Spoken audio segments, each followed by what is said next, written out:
Hello, mga kamaster, maraming salamat po sa lahat ng tumatangkilik ng The Secretly Rich Man, Gerald Crawford Story. Paki-follow and subscribe mga master para sa mga susunod pang mga kabanata. Isa pala akong rich kid. By 2 years is body. Kabanata 1461. Nang marinig iyon, huminto sandali si Federico bago nginisyan. Naiintindihan ko, guro. Alam ko kung ano ang dapat kong gawin pagkatapos nito. May naisip na siyang plano. Ano man, dahil naglagay si Gerald ng napakataas na bid, wala nang iba ang handang makipagkompetensya sa kanya. Maging ang mga tagahanga ni Federico ay nakatingala rin kay Gerald. Pagkatapos ng lahat, wala sa kanila ang inaasahan na ang taong may hitsura na ito ay talagang pagmamayari ng ganitong pera. Ngayon na nasaksihan nila kung gaano siya yaman, ang ilan sa kanila ay kumikindat na sa kanya, desperadong sinusubukang makuha ang kanyang pagmamahal. Siyempre, kailan pa nagtrabaho ang gayong mga taktika kay Gerald? Alinmang paraan, habang ang pera ay malinaw na walang isyo para sa kanya, si Gerald ay hindi gastusin sa isang kapritsyo. Siya ay handa lamang na gumastos ng labis sa Heavenly Horsetail Whisk dahil nais niyang tanungin ang tagapag-ayos ng auction kung saan at paano niya nakuha ang kanyang mga kamay sa palace. Sa pamamagitan nito, hiniling niya na makita ang manager kapag natapos na ang kaganapan. Nang marinig iyon, agad na tumakbo ang tauhan ng serbisyo upang aanyayahan ang tagapamahala palabas, at maya-maya pa lamang, isang matabang nasa katanghaliang lalaki na nagpunta sa pangalang Wafer ang lumabas. Pinahahalagahan ko ang iyong suporta, G. Crawford. Opisyal kang naging pinakamalaking benefactor sa aming auction. Mangyaring magkaroon ng aking card ng negosyo. Magalang na sinabi ni Manager Waferer. Hindi nais na talunin ang palumpong, nilaktawan ni Gerald ang mga kasiya siya at sumagot lamang, Manager Waferer, mayroong isang bagay na nais kong itanong sa iyo tungkol sa. Saan eksakto mo natagpuan ang Heavenly Horsetail Whisk? At paano mo ito nakamit? Kaya, una, dapat mong malaman ng husto na hindi kami pinapayagan na ibunyag ang naturang impormasyon nang hindi muna nakukuha ang pahintulot ng orihinal na may-ari. Gayunpaman, dahil nagbayad ka ng gayong premium na presyo para sa item na ito, sa palagay ko masasabi ko sa iyo ang isang bagay o dalawa. Nakangiting tugon ng manager. Nang magsasalita pa sana siya, gayunpaman, biglang lumakad ang isang binata papunta kay Manager Wafer. Matapos saglit na tingnan si Terence at ang iba pa, may binulong siya sa tainga ng manager. Naghahanap ng sandali na natigilan, si Manager Wafer pagkatapos ay tumango bago sabihin. Naiintindihan ko. Pinapanood ang pag-alis ng binata, pagkatapos ay tumingin ulit si Terence kay Manager Wafer bago tanungin, kaya, ano ang sasabihin mo sa amin? Oo. Tungkol doon hindi ka dapat magmadali, tama. Kita mo, G. Crawford at G. Sherwin, isang kaibigan ko ay nagdala ng isang magarbong sa Heavenly Horsetail Whisk din. Sa nasabing iyon, nagbook na siya ng isang buong restaurant, iminumungkahi kung kumilos ako bilang isang tagapamagitan upang makilala at talakayin ninyong dalawa ang bagay na ito. Sino ang nakakaalam, pareho kayong maaaring gumawa ng mahusay na deal. Sagot ni Manager Wafer na ang tono ay iba na ngayon kaysa dati. Narinig iyon, madaling naintindihan ni Gerald na ang responsable dito ay alinman kay Federico o sa itim na nakasuot na lalaking iyon. Mula sa kung paano nagpatuloy ang mga bagay, marahil ay hindi magiging ganoon kadali para kay Gerald na kunin lamang ang Heavenly Horsetail Whisk kasama niya ngayon. Ano man ang kaso, halata na ngayon na kay Manager Wayfarer si Federico ay mas mahalaga kumpara kay Gerald. Ano ang dapat nating gawin ngayon, Master Crawford? Pulong ni Terence. Dahil inaanyayahan tayo, magiging bastos para sa amin na tumanggi ng walang wastong dahilan, hindi. Sa nasabing iyon, makipagkita tayo sa kaibigan ni Manager Wafer.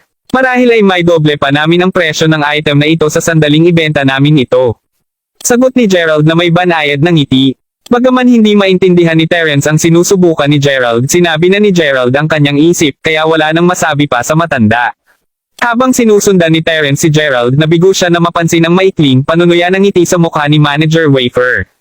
Ilang sandali pa ang lumipas nang dumating ang grupo sa pinakamaluho na silid na matatagpuan sa itaas na palapag sa Jenna Parlor.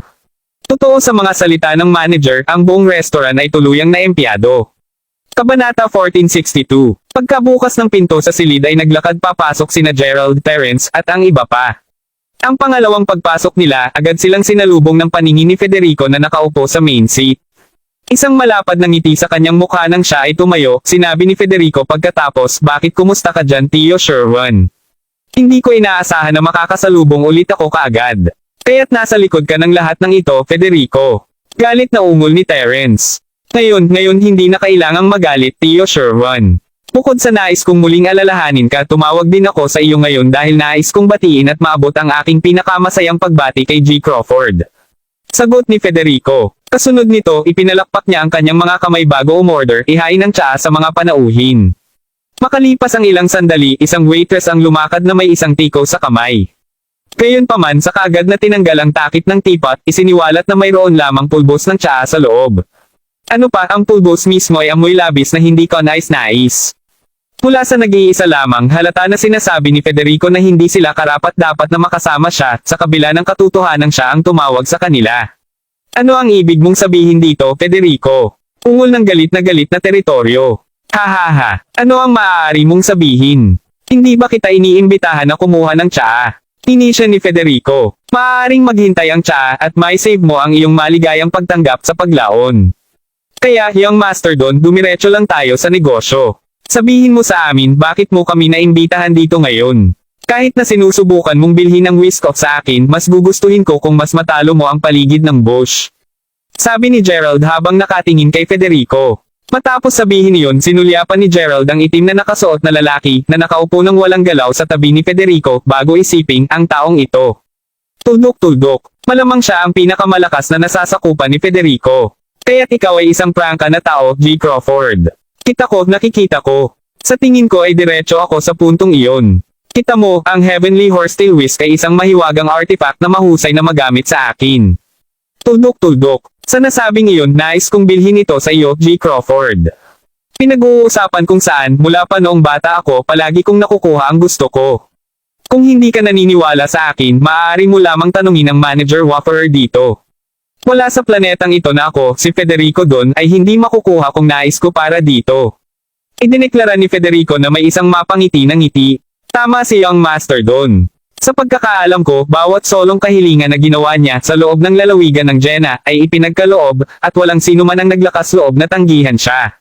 Ano man, dahil bago ka lang dito, iminumungkahi kong mag-focus ka sa pakikipagkaibigan sa Young Master Don. Bakit hindi mo simulan ang bagong pagkakaibigan sa pamamagitan ng pagbibenta ng whisk sa kanya? Sabi ni Manager Wafferer. Maaari kang managinip. Sagot ni Terence, galit na galit. Inaasahan na ni Gerald na ang Federico ay magiging wala sa kabutihan, at sa itsura nito, naibok ng tagapagmana ang buong restaurant upang mapagon lamang ang proseso ng pagkuha sa buhay ni Gerald. Ano man, inaasahan ni Gerald na mangyayari ang lahat ng ito, kaya alam niya kung paano makitungo sa kanya. Sa gayon, dahil matatag ka tungkol sa pagbili nito, sa palagay ko wala akong pagpipilian kundi upang simulang talakayin ang presyo. Tuldok-tuldok, bakit hindi kami magsimula sa pagbibigay sa akin ng isang alok? Isasaalang-alang ko kung ibebenta ko ito o hindi batay sa iyong sagot. Sagot ni Gerald. Sumasang-ayon ako dyan. Ano man, tawagin itong isang kutob, ngunit mula sa aking mga nakaraang karanasan, nararamdaman kong tiyak na hindi ka nasisiyahan sa aking alok. Sa katunayan, naniniwala akong iisipin mo ring sinusubukan kitang insulto. Alinmang paraan, ngayon na wala na sa daan, makarating tayo sa alok. Sa totoo lang, gusto ko kung gaano ka prangka, kaya bibigyan kita ng mukha at babayaran kita ng 10 beses sa aking karaniwang halaga ng alok. Sinabi ni Federico habang inilalagay niya ang isang sariwang nakaprint na $10 na perang papel sa mesa bago itulak ito patungo kay Gerald, isang nakakainis na ngiti sa kanyang mukha. Nang makita iyon, si Manager Wafer na nakaupo sa gilid ay hindi mapigil ang tumawa ng malakas habang iniisip niya palaging ganito ang Young Master Don. Nakita ko na ito sa paglalaro ng maraming beses bago. Ang pagiging isang sikat at maimpluwensyang batang master sa lalawigan ng Jenna, sino ang maglakas loob na pukawin siya? Sa totoo lang, ang sitwasyong ito ay lubos na nakapagpapaalala kung kailan ang isa pang mayamang negosyante mula sa outstation ay gumastos ng $7 milyong sa isang subasta upang bumili ng isang sinaunang vase. Sa kasamaang palad para sa kanya, ang batang Panginoon ay kumuha din ng isang magarbong sa florera. Matapos magamit ang parehong pamamaraan na kasalukuyang ginagamit ng Young Master dun kay Gerald sa huli, nakuha niya sa negosyante na ibenta ang vase sa kanya sa 50 sentimo lamang. Naturally, ang negosyante sa huli ay ayaw na tanggapin lamang ang hindi patas na kalakal na ito. Bilang isang resulta, ang kanyang buong pamilya ay pinatay ng walang awa. Ito ay kung paano maaaring maging tunay na masama ang Young Master Don. Siya talaga ang demonyong hari ng lalawigan ng Jenna. Habang iniisip ni Wafer ang lahat ng ito, nakita niya na si Terence ay nagkakaroon na ng labis na pagkabalisa at galit. Nang makita iyon, hindi mapigilan ng manager na mahabag sila ng bahagya. Sa pag-iisip na iyon, nagsimula siyang gampanan ang kanyang tungkulin bilang isang tagapayapa sa pamamagitan ng pagsasabing, medyo totoo lang, pinapayuhan ko kayong dalawa na tanggapin lamang ang kanyang alok. Pagkatapos ng lahat, talagang inaalok kanya ng 10 beses sa kanyang karaniwang halaga. Si Federico mismo ay simpleng nagsindi ng sigarilyo bago sabihin, tingnan, iwanan mo lang ang whisk o mamatay ka lahat. Simple lang yan. Mula sa kung gaano siya walang malasakit sa kanyang malamig na tono, iminungkahi nito na ang pagpatay sa kanila ay kasing laking deal sa kanya tulad ng pagtulog o pagkakaroon ng pagkain. Kabanata 1463. Kasunod nito, parehong tumawa ng malakas sina Federico at Manager Wafferer. Kahit na ang waitress na nagsisilbi ng pinggan ay tila malamig lamang na nakatingin sa kanilang sitwasyon. Pagkatapos ng lahat, ang pag-target sa pamamagitan ng Federico ay katulad sa personal na pinili ng Diablo upang sumailalim sa isang napakalungkot na pagtatapos. Tiyak na nagbiro ka, young master Don. Hindi ka maaaring maging seryoso sa pagbili nito sa $10 lang, hindi ba? Sumagot si Gerald, hindi sigurado kung saan nakukuha ni Federico ang lahat ng kumpiyansang ito. Dahil lang ba sa tabi niya ang itim na nakasuot na lalaki? Sinisiguro ko sa iyo na patay na seryoso ako tungkol doon. Wala nang higit pa at walang mas mababa. Sabi ni Federico, magaling. Sumasang-ayon ako sa ilalim ng isang kondisyon. Nakangiting sagot ni Gerald. Sabihin mo, simple lang talaga. Kung nais mo pa ring dumaan ang deal na ito, kailangan mo lang isakripisyo ang buhay ng mga miyembro ng iyong pamilya. Sa sandaling sumang-ayon ka sa iyan, ibebenta ko sa iyo ang Heavenly Horsetail Whisk sa halagang $10 tulad ng iyong iminungkahi. Iyon ay dapat na parang isang perpektong pakikitungo sa iyo, tama, Master Don. Sagot ni Gerald. Hahaha. Alam mo, hindi talaga ako naniniwala kay Master noong sinabi niya sa akin noon na hindi ka isang ordinaryong tao. Ngayon, gayon pa man, malinaw kong nakikita kung ano ang ibig niyang sabihin. Medyo totoo lang, ito ay eksaktong dahil doon na nais kong bigyan ka ng mukha. Upang isiping pipiliin mong tanggihan ang aking mabuting kalooban sa halip. Pagaling. Kailangan ko lang muna magpakita ng dugo. Idineklara ni Federico nang may lapag niya ang kanyang tsaa. Sa pangalawang ginawa niya ito, biglang naglaho sa manipis na hangin ang itim na nakasuot na lalaki, naiwan lamang ang isang bakas ng itim na ambon. Bago pa makapagreaksyon ang sinuman, mabilis na kumawala ang ulap patungo kay Perla, at sa sandaling nasa likuran niya ito, muling nagre-material ang matandang lalaki ng walang babala. Nakatayo ngayon sa tabi mismo ni Perla, agad na hinawakan ng itim na nakasuot na lalaki ang leeg niya. Habang hindi gumalaw si Gerald ng 1 pulgada sa buong proseso, ang kinilabutan na si Perla ay sumisigaw ngayon, Lolo. Master, pakiusap iligtas mo ako. Tumitawa ng malakas, tumayo si Federico bago pumalakpak habang nakatingin kay Gerald ng may panunuyang mga mata habang sinasabi, kumusta iyon, G. Crawford? Inaasahan kong ngayon ay napagtanto mo na ang tanging dahilan lamang na humihinga ka pa rin ay dahil hindi ako nag-uutos na papatayin ka. Sigurado rin ako na naiintindihan mo kung gaano kadaling tapusin ka matapos masaksihan ang kapangyarihan at kakayahan ng aking Panginoon ngayon lang. Sa nasabing iyon, alamin na ang iyong buhay ay nasa kamay ko na gusto mo o hindi. Napagtanto mo na mayroong isang malawak na pagkakaiba sa pagitan namin na hindi mo magagawang mapagtagumpayan. Sa nasabing iyon, mawala ka lang sa oras na ibigay mo sa akin ang whisk. Pagkatapos ng lahat, ikaw ay hindi hihigit sa isang langgam bago ang aking napakalakas at talento na master na pinamamahalaang sanayin upang makamit ang espiritual na kaliwanagan. Dagdag ni Federico habang umiling-iling. Sa katunayan, paano kayong lahat ay walang kahihiyan? Sa tingin mo ba talaga lahat kayo mataas at makapangyarihan dahil lamang sa medyo mayaman? Sasabihin ko ulit, ngunit kung alam mo kung ano ang mabuti para sa iyong sarili, tanggapin mo na lang ang $10 at mag-scram pagkatapos ibigay ang Heavenly Horsetail Whisk sa iyong Master Don. Kung hindi, talagang mamamatay ka sa lalawigan ng Jenna. Ininsulto si Manager Wafferer. Malinaw na sa kanyang paningin si Federico ang totoong hari dito. Oh, nakuha ko ito ngayon. Kaya't kumikilos ka lamang ng walang prinsipyo dahil mayroon kang isang master na pinamamahalaang sanayin upang makamit ang espiritual na kaliwanagan.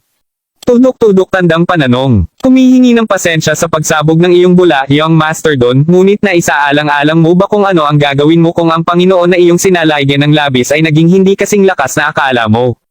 Tanong ni Gerald. Ikaw, hindi kasing lakas. Alam mo ba kung ano ang sinasabi mo? Natatawang sagot ni Federico. Nako, alam ko ang sinabi ko. Sa katunayan, gamit ang parehong paghahambing na ginawa mo kanina, ipaalam ko sa iyo na sa mga mas malakas sa kanya, siya ang hindi gaanong mahalaga. Sabi ni Gerald na may kasamang tango. Maaari mo nang tigilan ang kilos, Gerald. Anong kalokohan? Sa palagay mo ay matatakot mo ang young master dun sa mga ganoong taktika? Habang napansin ko na ang iyong pagsasanay ay tumaas ng higit pa kumpara sa noong huli tayong nagkakilala, ilang oras na ang nakakalipas, lumilitaw na ikaw pa rin ang tanga. Hini siya ng itim na nakasuot na lalaki na sa wakas ay nagpas siyang magsalita. Oo, habang ang iba ay maaaring hindi alam ang tungkol sa iyong background, alam ko ang lahat tungkol sa iyo. Kaya tigilan mo na ang kilos. Ang hinihintay ka lang pagkatapos nito ay kamatayan pa rin. Dagdag pa ng matandang lalaki habang patuloy sa pagsakal sa leeg ni Perla gamit ang kanang kamay. Kabanata 1464. Para sa taong ito na tawagan lamang ang kanyang pangalan ng ganoon. Gayon din, iminungkahi ng kanyang tono na talagang alam niya ang tungkol sa nakaraan at background ni Gerald. Nagkakilala na ba tayo dati? Sa palagay ko ay hindi ko kilala ang anumang mga master na nagsanay upang makamit ang espiritual na paliwanag. Medyo gulat na sabi ni Gerald. Nang marinig iyon, kapwa ang itim na nakasuot na lalaki at si Federico ay agad na tumawa. Muli, tunay kang tanga tulad ng dati. Ano man, hindi ko inaasahan na mananatili ka pa rin kalmado kahit na inilantad ko ang iyong clunky na pag-arte. Alin mang paraan, nais mo bang malaman kung sino ako? Natatakot akong mabigla ka nang malaman mo ang tunay kong pagkatao. Sagot ng itim na nakasuot na lalaki na may tagumpay ng ngiti. Matapos tignan ng panunuya na si Federico, pagkatapos ay humarap si Gerald sa itim na nakasuot na lalaki na kasalukuyang kinukutsa niya. Tunay na wala siyang ideya kung ano ang nakakatawa. Ano man, habang ginamit lang ni Gerald ang kanyang banal na pangitain upang malaman kung sino talaga ang taong ito, na ibinigay kung gaano krudo ang kanyang mga itim na robe, hindi niya ito nagawa ng simple sapagkat hindi talaga siya mapakali upang magamit lamang ang kanyang banal na paningin. Alang-alang sa taong ito. Kasabay nito tumango si Gerald bago sinabi, ituloy mo, sabihin mo na sa akin. Ayos kung ganon. Mas mabuti na tingnan mo muna kung sino ako. Sagot ng itim na nakasuot na lalaki na may tawa bago dahan-dahang tinanggal ang kanyang hood sa kanyang ulo. Nainilantad ang isang pamilyar na itim at puting mukha. Ito ang lalaking si Yin Yang na nakasalamuhan ni Gerald noong nakikipag-usap pa siya sa mga model.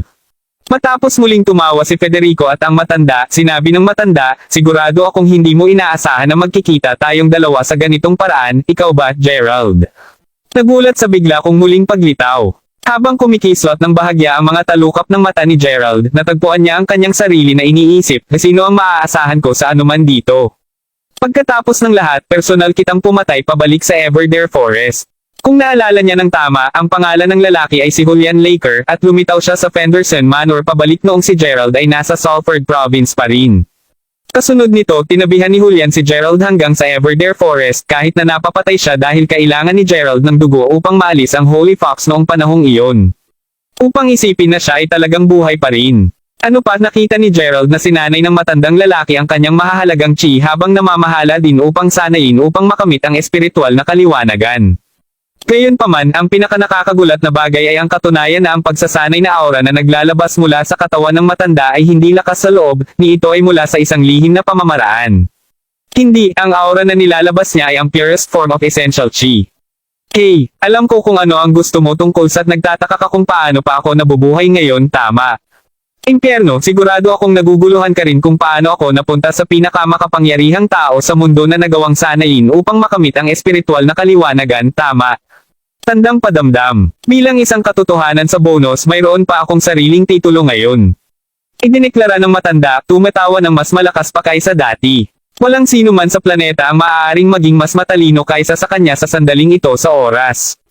Sa totoo lang, nagsisinungaling ako kung sinabi kong hindi ako interesado malaman kung paano ka bumalik mula sa mga patay. Ano pa, na-access mo pa ang larangan ng pagsasanay. At narito naisip ko na walang normal na tao ang maaaring lumapit sa paghawak kay Jailatra. Tuldok-tuldok. Ano man, ano ang iyong kasalukuyang pamagat? Tanong ni Gerald na may tango, nakita itong bahagyang nakakatawa na ang isang patay na tao ay higit na may alam kaysa sa kanya. Tungkol sa kung paano ako nabuhay na maguli, ito ay sa pamamagitan ng lubos na swerte, sa totoo lang. Matapos mo akong patayin, biglang tumama sa aking katawan ang isang bolt ng kidlat. Wala akong ideya kung paano hindi ako kaagad na naglaho o naging abo, ngunit sa alinmang paraan, napapanatili ko ang pag-iisip ng aking kaluluwa. Hindi nagtagal bago ko muling maipagpatuloy ang buong kontrol ng aking katawan, at ito ay noong napagtanto ko na ang aking katawan ay sumailalim sa ilang mga abnormal na pagbabago. Sa nasabing iyon, ang tanging paliwanag kung bakit nabubuhay pa ako ay nagawa kong sumailalim sa Nirvana Reincarnation. Nakatutuwa ako na pagkatapos ng walang katapusang pagsasanay sa aking panloob na lakas sa nakaraan, iniisip na nasa tuktok na ako ng mundo kasama nito tumagal ng isang bolt ng kidlat upang mapagtanto ko na maaari akong maging mas malakas. Alinmang paraan, nagawa ko ang lahat ng aking mahahalagang chi pagkatapos na masaktan at naramdaman kong napakalakas sa oras na iyon ay halos tulad ng sumailalim ako sa pagkadyos.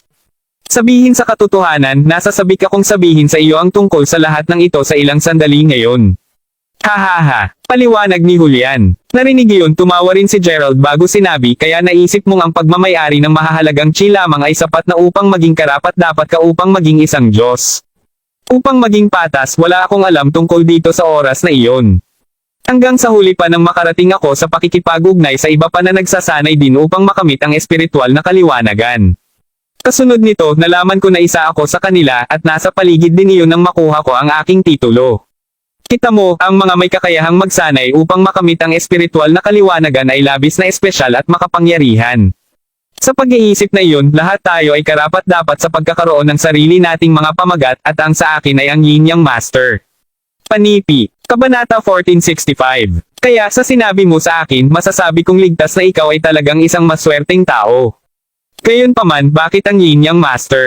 Takang tanong ni Gerald. Ang mga pamagat ay karaniwang iginawad batay sa mga katangian ng tatanggap. Anuman sa palagay mo pa ba ikaw ang makapangyarihan sa lahat, Gerald? Kinutya ni Yin Yang. Hindi rin ako managinip tungkol dito. Sagot ni Gerald habang umiling. Maaari mong ihinto ang paglalagay ng kilos na iyon sa harap ko. Habang inaamin ko na napakalakas mo at may talento, batay sa dati naming nakasalubong, ipapaalam ko sa iyo na maliit lang ang bahagi ng mundo ang nakita namin noon. Sasabihin ko ito ngayon na ang totoong mga masters na kumokontrol sa mundo ay ang mga nagsasanay upang makamit ang espiritual na kaliwanagan. Sa kanilang malawak at malapit na walang kapantay na kapangyarihan at kakayahan, madali nilang mapangibabawan ang mundo kung nais nila. Bilang isang nakatutuwang katotohanan, alamin na mayroong kahit isang tao sa bawat bansa na nagsasanay sa kanilang sarili upang makamit ang espiritual na kaliwanagan. Anuman, kahit na isa na ako sa kanila at nabigyan ako ng pamagat ng Yin Yang Master na nagpapahiwatig na isa na ako sa mga nangungunang tao sa planeta, alam ko pa rin ang aking mga limitasyon. Pagkatapos ng lahat, sa kabila ng pagkakaroon ng pamagat na ito, nasa mundo pa rin ako bukod sa maging kasing lakas ng 9 na ranggo na Master. Sa pag-iisip na iyon, light years ako mula sa mga hindi kapani-paniwalang dalubhasang nangungunang Masters na nakakuha ng pamagat ng Chakra King. Paliwanag ni Yin Yang habang ang kanyang ekspresyon ay pansamantalang naging magalang sa pagbanggit ng titulong Chakra King. Kaya ang naririnig ko ay ang sinumang mas mataas sa 9 na ranggo na Master ang bibigyan ng titulong Chakra King. Sino ang naglalabas ng lahat ng mga pamagat na ito pa rin? Tanong ni Gerald tuliro. Hahaha, hindi mo kailangang mag-alala ang iyong sarili tungkol doon. Anuman, sasabihin ko na ang lahat ay darating at nawala ng napakabilis at biglang, malalaman ko na sa lahat ng ito, hindi ko nagawang ibahagi ang kagalakan na ito sa iba, kasama ang alagad ko. Pagkatapos ng lahat, ang pagsasabi sa kanya ng lahat ng ito ay tiyak na mapupuno siya ng pagkabigla at pagkamangha. Ngunit narito ako, ibinabahagi sa iyo ang lahat ng ito, Gerald. Kung sa bagay, iba ka. Ang sasabihin sa katotohanan, ikaw ay isang mabuting binata na hindi lamang may mabuting pagkatao, ngunit napakatalino ka din. Impyerno, mayroon ka ring kamanghamanghang base sa pagsasanay. Dahil sa lahat ng iyon, sasabihin kong medyo gusto kita. Gayunpaman, wala nang paraan palabas dito. Para malaman mo, ang ilang mga tao ay likas na isinilang na may masasamang kalikasan at isa ako sa kanila. Bukod, hindi lang sa matagal na tayo nag-aaway laban sa isa't isa, pinatay mo pa ako dati. Sa pag-iisip na iyan, maaari mo lang akong kalabanin. Gayunpaman, dapat kong aminin na natagpuan ko na nakakaintriga at kasiya siya upang sabihin sa iyo ang lahat tungkol sa aking kamanghamanghang paglago at mga karanasan. Naghihintay ako ng pinakamahabang oras para sa isang pagkakataon na sa wakas ay masabi sa iyo ang lahat ng ito, alam mo. Kung sa bagay, ako ay ganap na natalo 1 taon lamang ang nakakaraan. Upang isipin na ang agwat sa pagitan namin ay magiging napakalawak sa susunod na magkita kami. Sabi ni Yin Yang habang nakayakap siya. Maaari mong isave ang pagtawa para sa ibang pagkakataon. Mayroon pa akong ilang mga katanungan na nais kong itanong. Para sa isa, dahil napakalakas mo na, bakit mo pinili na manatili sa tabi ng isang ordinaryong binata, si Yin Yang? Sa totoo lang, inaasahan ng lahat na takot si Gerald matapos marinig ang talumpati ni Yin Yang. Kung tutuusin, sila ay mga mortal na kaaway. Sa pag-iisip na iyon, kahit na hindi siya nagpapanik, si Gerald ay dapat na kahit kaunti ay medyo kinakabahan. Sa kabaligtaran, si Gerald ay kasing cool ng pipino. Nakaupo pa rin na nakatawid ang kanyang mga binti, nagbigay ito ng impresyon na si Gerald ay isang pinuno na nakikinig sa kanyang nasasakupang pag-uulat para sa tungkulin. Anong ugat? Naturally, nagalit ito kay Yin Yang. Labis na hindi nasiyahan sa pag-uugali ni Gerald pagkatapos ay nginisyan niya tunay na nagunlad ng mabuti sa iyong ugali at ugali, Gerald. Pagkatapos ng lahat maaari ka pa ring manatiling kalmado sa aking harapan kahit hindi nagtagpo ng isang taon. Tudok-tudok panipi. Bago pa magpatuloy si Yin Yang, itinaas lang ni Gerald ang kanyang kamay, ginambala siya bago sinabi, tama na ang chit-chat. Bilisan mo ngayon at sagutin ang tanong ko. Ang bata mo, paano mo pinangangahas na panatilihin mo akong pagrespeto sa bawat oras? Tudok-tudok tandang padamdam. Hulaan ko hindi mo seseryosohin ang aking mga babala hanggang sa banta kita, ikaw na makitid ang isipan na binata. Napakahusay kung gayon, ipapakita ko sa iyo ang totoong kapangyarihan ng isang Grandmaster. Nagtatapos ang iyong buhay ngayon. Umungal na si Yin Yang nang pinakawalan niya si Perla bago kaagad napakay kay Gerald at gamitin ang taktika ng kanyang espada. Ang mga paputok na tunog ay mabilis na sinundan habang ang isang kaguluhan ay ipinadala ang lahat ng mga mesa at upuan sa silid na lumilipad sa buong lugar. Sa mga baso ng alak at mga bintana ng restoran na nabasag mula sa napakalawak na puwersa, ang tanawin ay ginawang mas kilabot ng ang isang talom na kumikinang na lila at itim na ipinakita sa dulo ng daliri ni Yin Yang bago pinutok kay Gerald. Gaano lubos na makapangyarihan at nakakatakot. Ungol ni Terence habang nanginginig sa takot ang buong katawan niya. Gayunpaman tulad ng pagtusok ng espada kay Gerald bigla itong nawala. Ha, anong? Ungol ni Yin Yang na hindi makapaniwala habang nakatingin sa daliri ng espada. Ang kasanayang ginamit niya lang ay kilala bilang Soul Slasher at ang pangalan nito ay medyo nagpapaliwanag. Hindi alintana, siya ay perpekto ang kasanayan at wala sa kanyang pag-atake sa mga ito ay hindi kailanman napalampas bago. Tuldok-tuldok. Nagtataka sa kung paano ko ito tinigilan. Walang pakialam na tanong ni Gerald. Panipi tuldok-tuldok-tuldok. Paano mo ito nagawa? Sumagot si Yin Yang na nakakunot ang noo, naramdaman ngayon na ang binatang ito ay hindi kasing simple ng paglarawan niya sa kanyang sarili. Si Gerald ay naging kalmado sa buong panahong ito. Medyo masyadong kalmado. Nakakakilabot na kalmado kahit na. Kabanata 1466. Pagpili na hindi sagutin siya ng salita, ginaya lang ni Gerald ang ginawa ni Yin Yang ng mas maaga, upang magamit ang taktika ng espada, bago ituro ang isang random na direksyon, bigla, ang silid ay nagsimulang manginig ng ligaw, na naging sanhi ng pagguho ng mga nakapaligid na dingding at nagsimulang gumuho pa. Kasunod nito, isang napakalaking tibak na kumikinang na lila at itim ang nagsimulang magpakita. Ang sobrang lakas ng proseso ng pagtawag na nag-iisa ay nagdulot ng malakas na hangin, at ang susunod na bagay na alam ni Terence at Manager Wafer, na nakatayo sa gilid, ang mga sulok ng kanilang bibig ay dumudugo na dahil sa kung gaano talas ang mga talam ng hangin. Gayunpaman, masyado silang abala sa pagtitig ng malapad ang mata sa malakas na mukhang tibak ng ilaw bago nila mapansin na nasaktan sila. Tila napakalakas nito na hindi ito magiging kahabaan upang masabing madali nitong maibagsak ang buong restaurant ng isang solong swing. Sa isang bahagyang kilos ginawang pansamantala na wala ni Gerald. Kapag lumitaw ulit, ito ay maliit. Gayunpaman, habang ang espada ng ilaw ay bumaril sa mukha ni Yin Yang, sanhi ito ng isang tuloy-tuloy na agos ng dugo na tumulo sa kanyang kanang pisngi. Tuldok-tuldok. Sa puntong ito, si Yin Yang ay humihingal na ng sobra habang nakatingin kay Gerald, ang mga mata ay ganap na nanlaki sa hindi makapaniwala. Anong? Ikaw, naging tao ka rin na sinanay upang makamit ang espiritual na kaliwanagan. Tuldok-tuldok-tuldok tandang pananong tandang padamdam. Pulong ni Yin Yang sa sobrang takot. Ang nagawa lang ni Gerald ay ang pinakamataas na antas para sa partikular na magic art. Sa madaling salita, ang kakayahang malayang bawiin at palabasin ang espada ng ilaw. Ito ay isang antas na hindi kahit na si Yin Yang ay nakapag-master, ngunit si Gerald ay lumitaw na nagawa na nito. Kuminga ang kinilabutan na si Yin Yang pagkatapos ay nagtanong kailan. Kailan mo nakamit ang espiritual na kaliwanagan? Tuldok-tuldok tandang pananong. At kailan mo pinagkadalubhasaan ang Soul Slasher? Ilang araw lamang ang nakakalipas na maging prangka. Tulad ng para sa Soul Slasher, natutunan ko ito ngayon lamang sa pamamagitan ng pagmamasid sa iyo.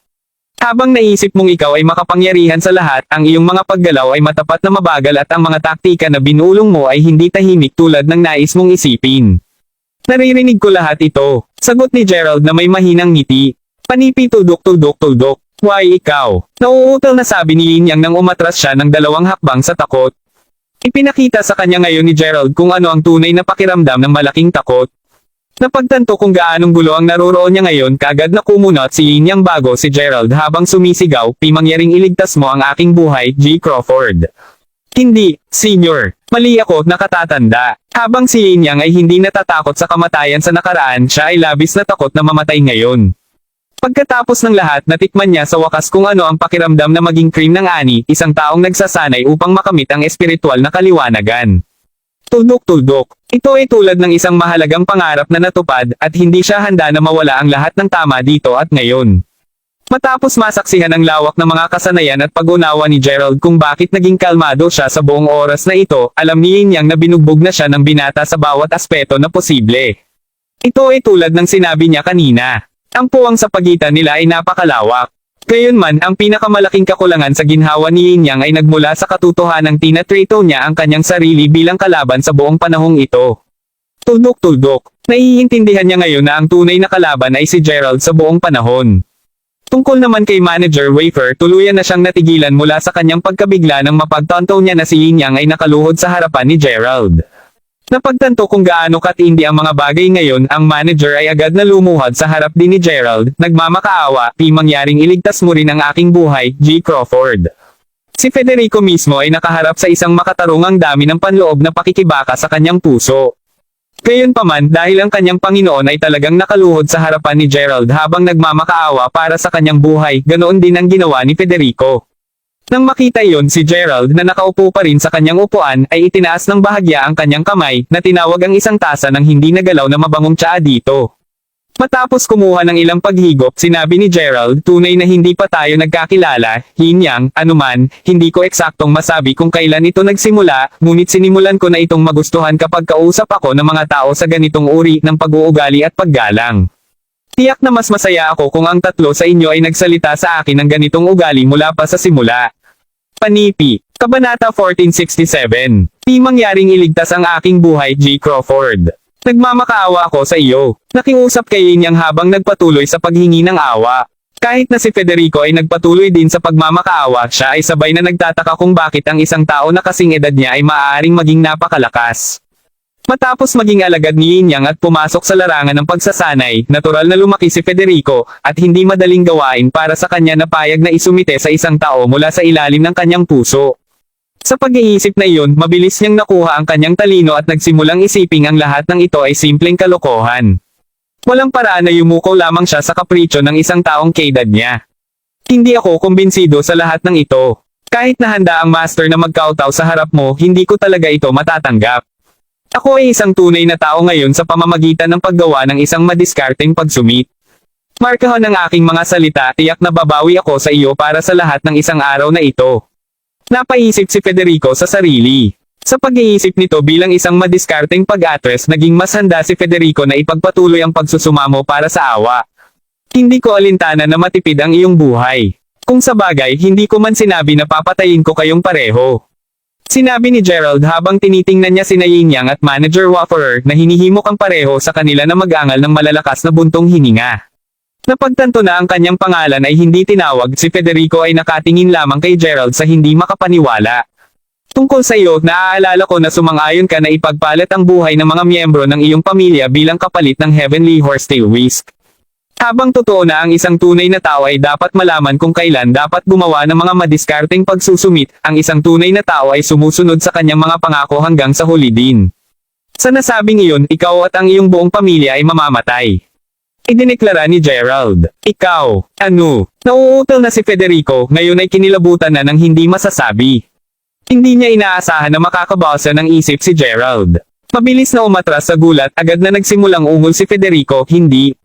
Tuldok-tuldok tandang padamdam. Mangyaring huwag." Gayunpaman, wala sa Gerald iyon. Nagbubulungan ng ilang taktika, pagkatapos ay itinuro ni Gerald ang kanyang daliri ng espada kay Federico. Kasunod nito, isang malakas na tibak na pulang dugo ang lumipad pakanan sa kinilabutan na tao, na kompletong bumabalot kay Federico ng isang pulang-pula na ilaw. Sa sandaling ito ay makipag-ugnay sa kanya. Habang naisip niyang mamamatay na siya, maya-maya ay binuksan ni Federico ang kanyang mga mata. Tanging mapagtanto na nasa isang piraso pa rin siya. "Buhay ako," ungol ni Federico, lubos na nagulat sa paglipas ng mga pangyayari. Napag-isip-isipan ni Federico kung ito ay isang maswerteng sitwasyon na katulad ng naranasan ng kanyang Panginoon. Sa pagsilaw ng kanyang katawan ng malakas na sinag ng ilaw, nagtaka rin siya kung sila ang dahilan kung bakit hindi siya napinsala ng kahit nakititing na pagpatay ni Gerald. Maaaring ito siya ay tunay na isang alagad na pinili ng Diyos. Gayunpaman, mabilis na natigil ang kanyang mga pantasya nang marinig niya ang pagpapaliwanag ni Gerald sa isang walang malasakit na tono, huwag kang umasa.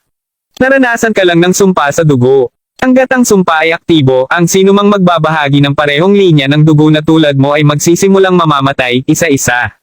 Huwag mag-alala, ikaw ang huling mamamatay kaya't alagaan mo ang kaunting oras na natitira ka. Ang sumpa sa dugo. Mulalas ni Federico. Ang pangalawa ay natapos ang kanyang pangungusap, isang matinding sakit na kaagad na tumago sa katawan ni Federico. Tulad ng masakit na itim na bitak ay nagsimulang mabuo sa buong mukha niya, sa wakas ay nagsimulang pagsisisihan si Federico sa kanyang mga ginawa. Ang lahat ay naging maayos sa una, siya ay isa ng mayamang batang master, hindi ba? Bakit ba niya kinailangan pang mapuko ang taong ito? Basta, bakit? Sumigaw ang sumasakit na si Federico habang ang kanyang buong katawan ay sumabog sa isang madugong ulap isang split segundo mamaya. Habang ang madugong ulap ay nanatiling nakasuspine sa hangin, parehong si Yin Yang at Manager Wafferer ay tumulok habang ang isang malinaw na mensahe ay naitatak sa kanilang isipan at puso. Sino mang mangangahas na mapahamak si G. Crawford ay tiyak na mamamatay. Pagkalabas nito, agad na ipinagpatuloy ng Manager Wafferer ang kotoang habang nakiusap siya, mangyaring iligtas ang aking buhay, G. Crawford. Mismong si Yin Yang ay napalakas sa takot, hindi man lang makagalaw ng isang pulgada. Hindi pinapansin ang sandali lamang kay Manager Wafferer, pagkatapos ay lumingon si Gerald kay Yin Yang bago magtanong, ngayon kung gayon. Naaalala mo ba ang katanungang tinanong ko kanina? Tutandaan mo. Kabanata 1468. Sa panunood ng paulit-ulit na pagtango ni Yin Yang, sinabi ni Gerald na, ulitin ang tinanong ko noon bago mo sagutin ang aking katanungan. Gulpang, pagkatapos ay nagbulungan si Yin Yang, tinanong mo ako kung paano ko nakuha ang aking titulo at kung bakit pinili kong manatili sa tabi ng Young Master doon. Tudok-tudok tandang padamdam panipi. Pinahid ang pawis sa kanyang noo pagkatapos ay idinagdag ni Yin Yang, katotohanang sinabi, nagawa ko lang malaman ang lahat ng ito sa kalahating taon pagkatapos ng pagsasanay upang makamit ang espiritual na kaliwanagan. G. Crawford, alam mo bang ang mundo ay mas kapanabik at kamangha-mangha kaysa sa anumang naisip mo? Para sa mga nagsisimula, mayroong isang larangan hindi, isang buong mundo na maaaring tasahin ng pagsasanay na iyon upang makamit ang espiritual na kaliwanagan. Gayunpaman, dapat mo ring malaman na marami sa kanila ay piniling mamuhay at magtrabaho kasama ng mga regular na tao. Tinutukoy namin ito bilang pagsali sa lipunan. Pinag-uusapan kung saan, habang totoo na ang mga nakakakuha ng espiritual na kaliwanagan ay may malaking kapangyarihan at impluensya na madaling magamit upang makontrol ang kaayusan ng planeta, sa pagsisikap na mapanatili ang mga hindi mapigil na tao sa isang kontrol, isang magkasamang samahan na kilala bilang Ringmasters ng ang obliteration ay nilikha. Nagsasalita tungkol sa Ringmasters of Obliteration, sila rin ang kumokontrol sa mga ranggo at pamagat. Sa nasabing iyon, ang mga nagsasanay upang makamit ang espiritual na kaliwanagan ay kailangang gumamit ng appraisal obsidian upang makumplito ang isang mahalagang pagsusulit na chi na magbibigay sa kanila ng kanilang marka. Tungkol sa akin, kasalukuyang nasa yugto ako ng pagsali sa lipunan bilang isang tao na nagsasanay na makamit ang espiritual na kaliwanagan. Naturally, mayroon akong sariling mga makasariling dahilan para gawin ito. Paliwanag ni Yin Yang bago huminto sandali habang pinagmamasdan ang ekspresyon ni Gerald. Anuman, magkakaroon ng isang seremonya sa ilalim ng lupa sa lalawigan ng Jenna sa mga susunod na araw. Mula sa mga narinig kong alingaw-ngaw na ito ay dahil sa isang organisasyong hindi panggobyerno na natuklasan ang isang himala. Habang ang mga himala ay madalas na mapanganib, nakakaakit din sila. Sa pag-iisip na iyon, nagpunta ako dito mga 3 buwan na ang nakakalipas upang mailatag ang pundasyon. Pagkatapos ng lahat, sinasabing kabilang sa mga himala, mayroong ilang mga mahiwagang artifact na may kakayahang sirain ang mundo. Idinagdag ni Yin Yang na nagsasaad ng lahat ng alam niya nang walang itinatago. Naturally, tiniyak ni Gerald na bigyang pansin ang lahat ng sinabi ni Yin Yang.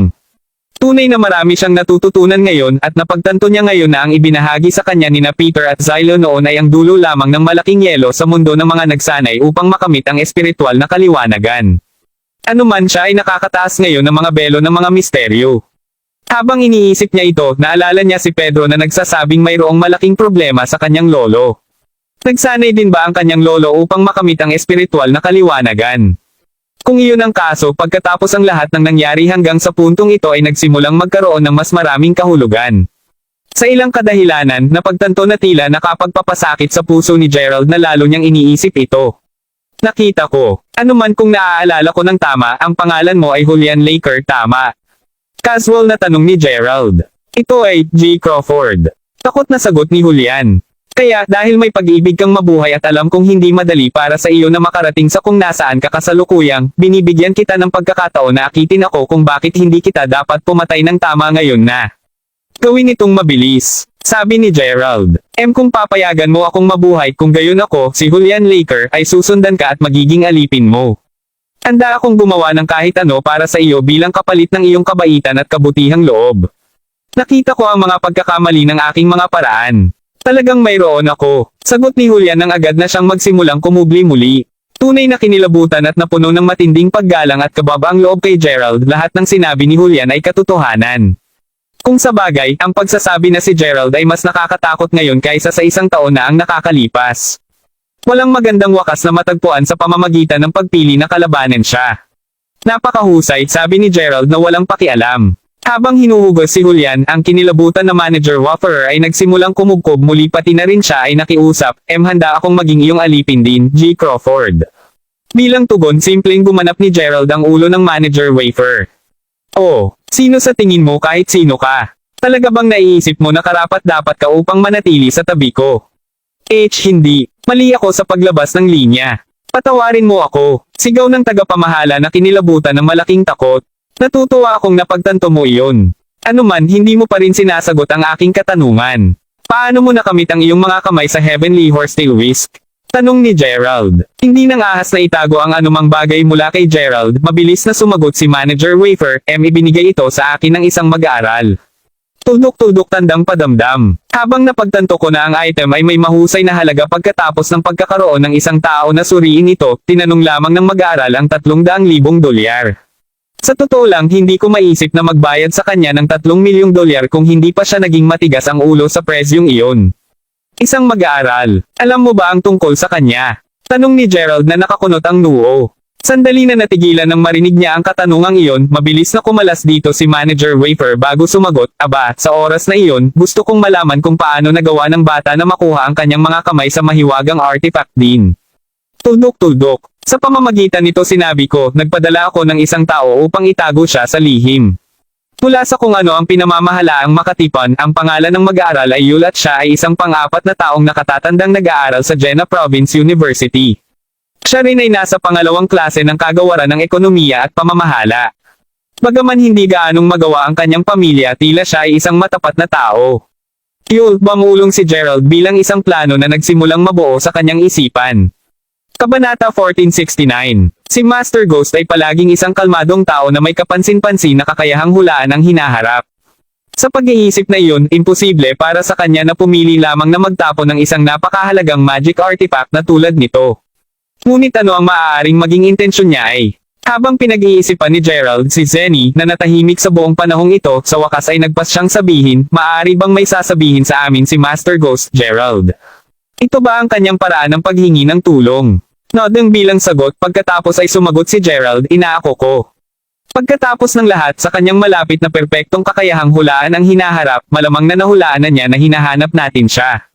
Sa katunayan, hindi ito magiging kahabaan upang sabihin na alam na niya kung kailan tayo darating upang makuha siya. Bakit pa niya papayagan ang kanyang minamahal na palace na magtapos sa auction na sa mga nakaraang araw? Anuman, dapat muna tayong magtungo sa Jena Province University. Kapag nahanap na natin si Yul, tatanungin namin siya tungkol sa alam niya.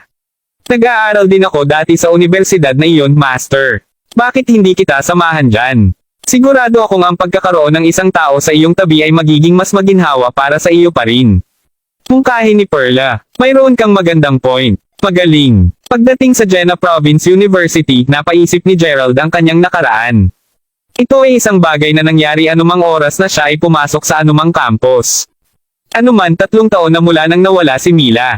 Iyon din ang simula ng lahat ng ito, sa kabila nito, ngayong nasa loob na siya ng ibang pamantasan, nararamdaman na nangyari ang lahat kahapon. Tuldok-tuldok. Kumana ang paraan ng ganoong paraan, lihim na nadulas kung ang isa ay hindi pa handa para dito.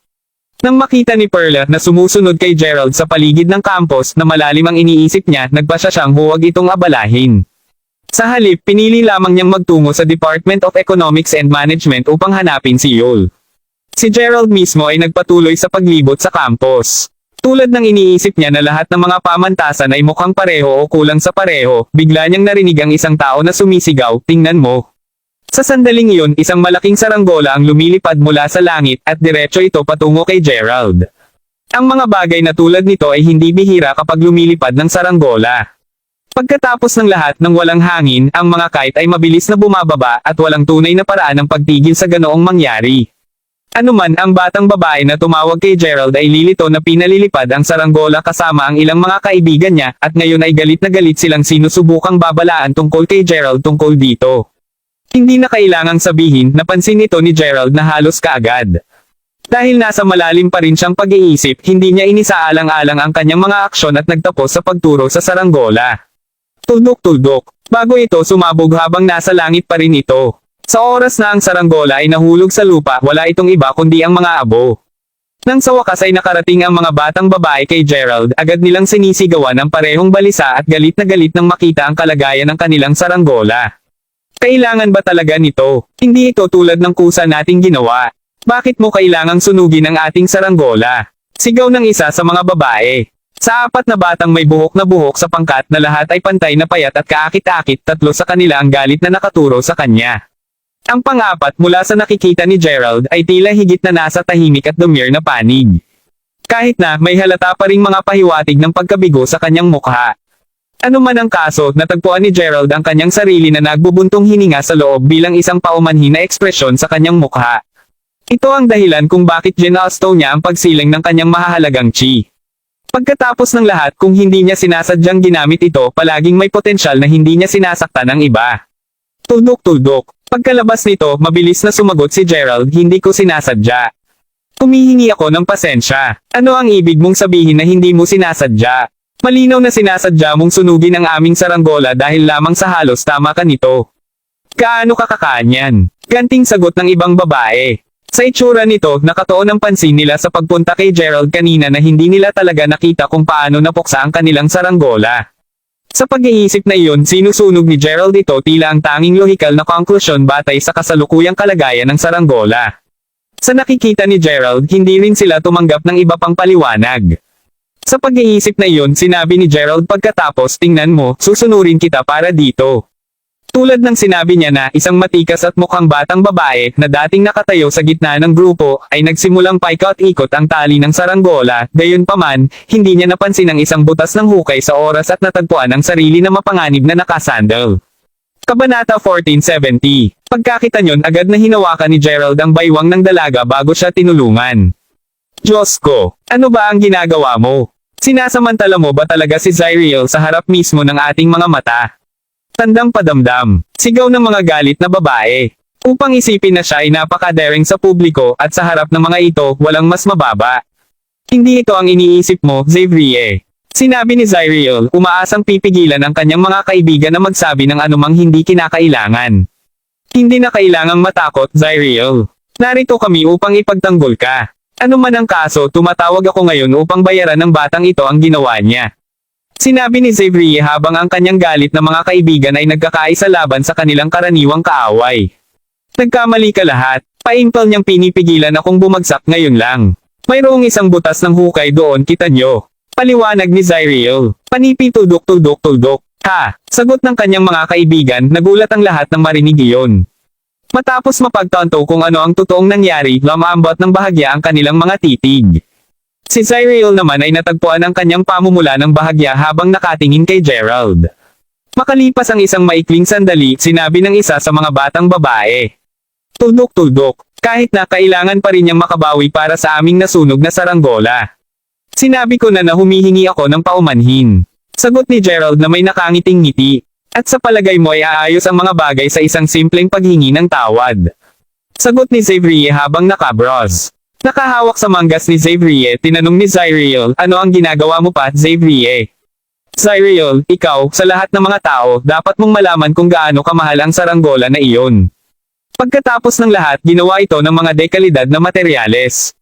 Ano man kung gaano kamalinaw ang pananamit, ipinapalagay kong magiging mahirap para sa iyo na umubo ng $50. Gayunpaman tinulungan mo si Zyriel ng mas maaga. Tuldok-tuldok. Mabuti, bakit hindi namin ito gawin?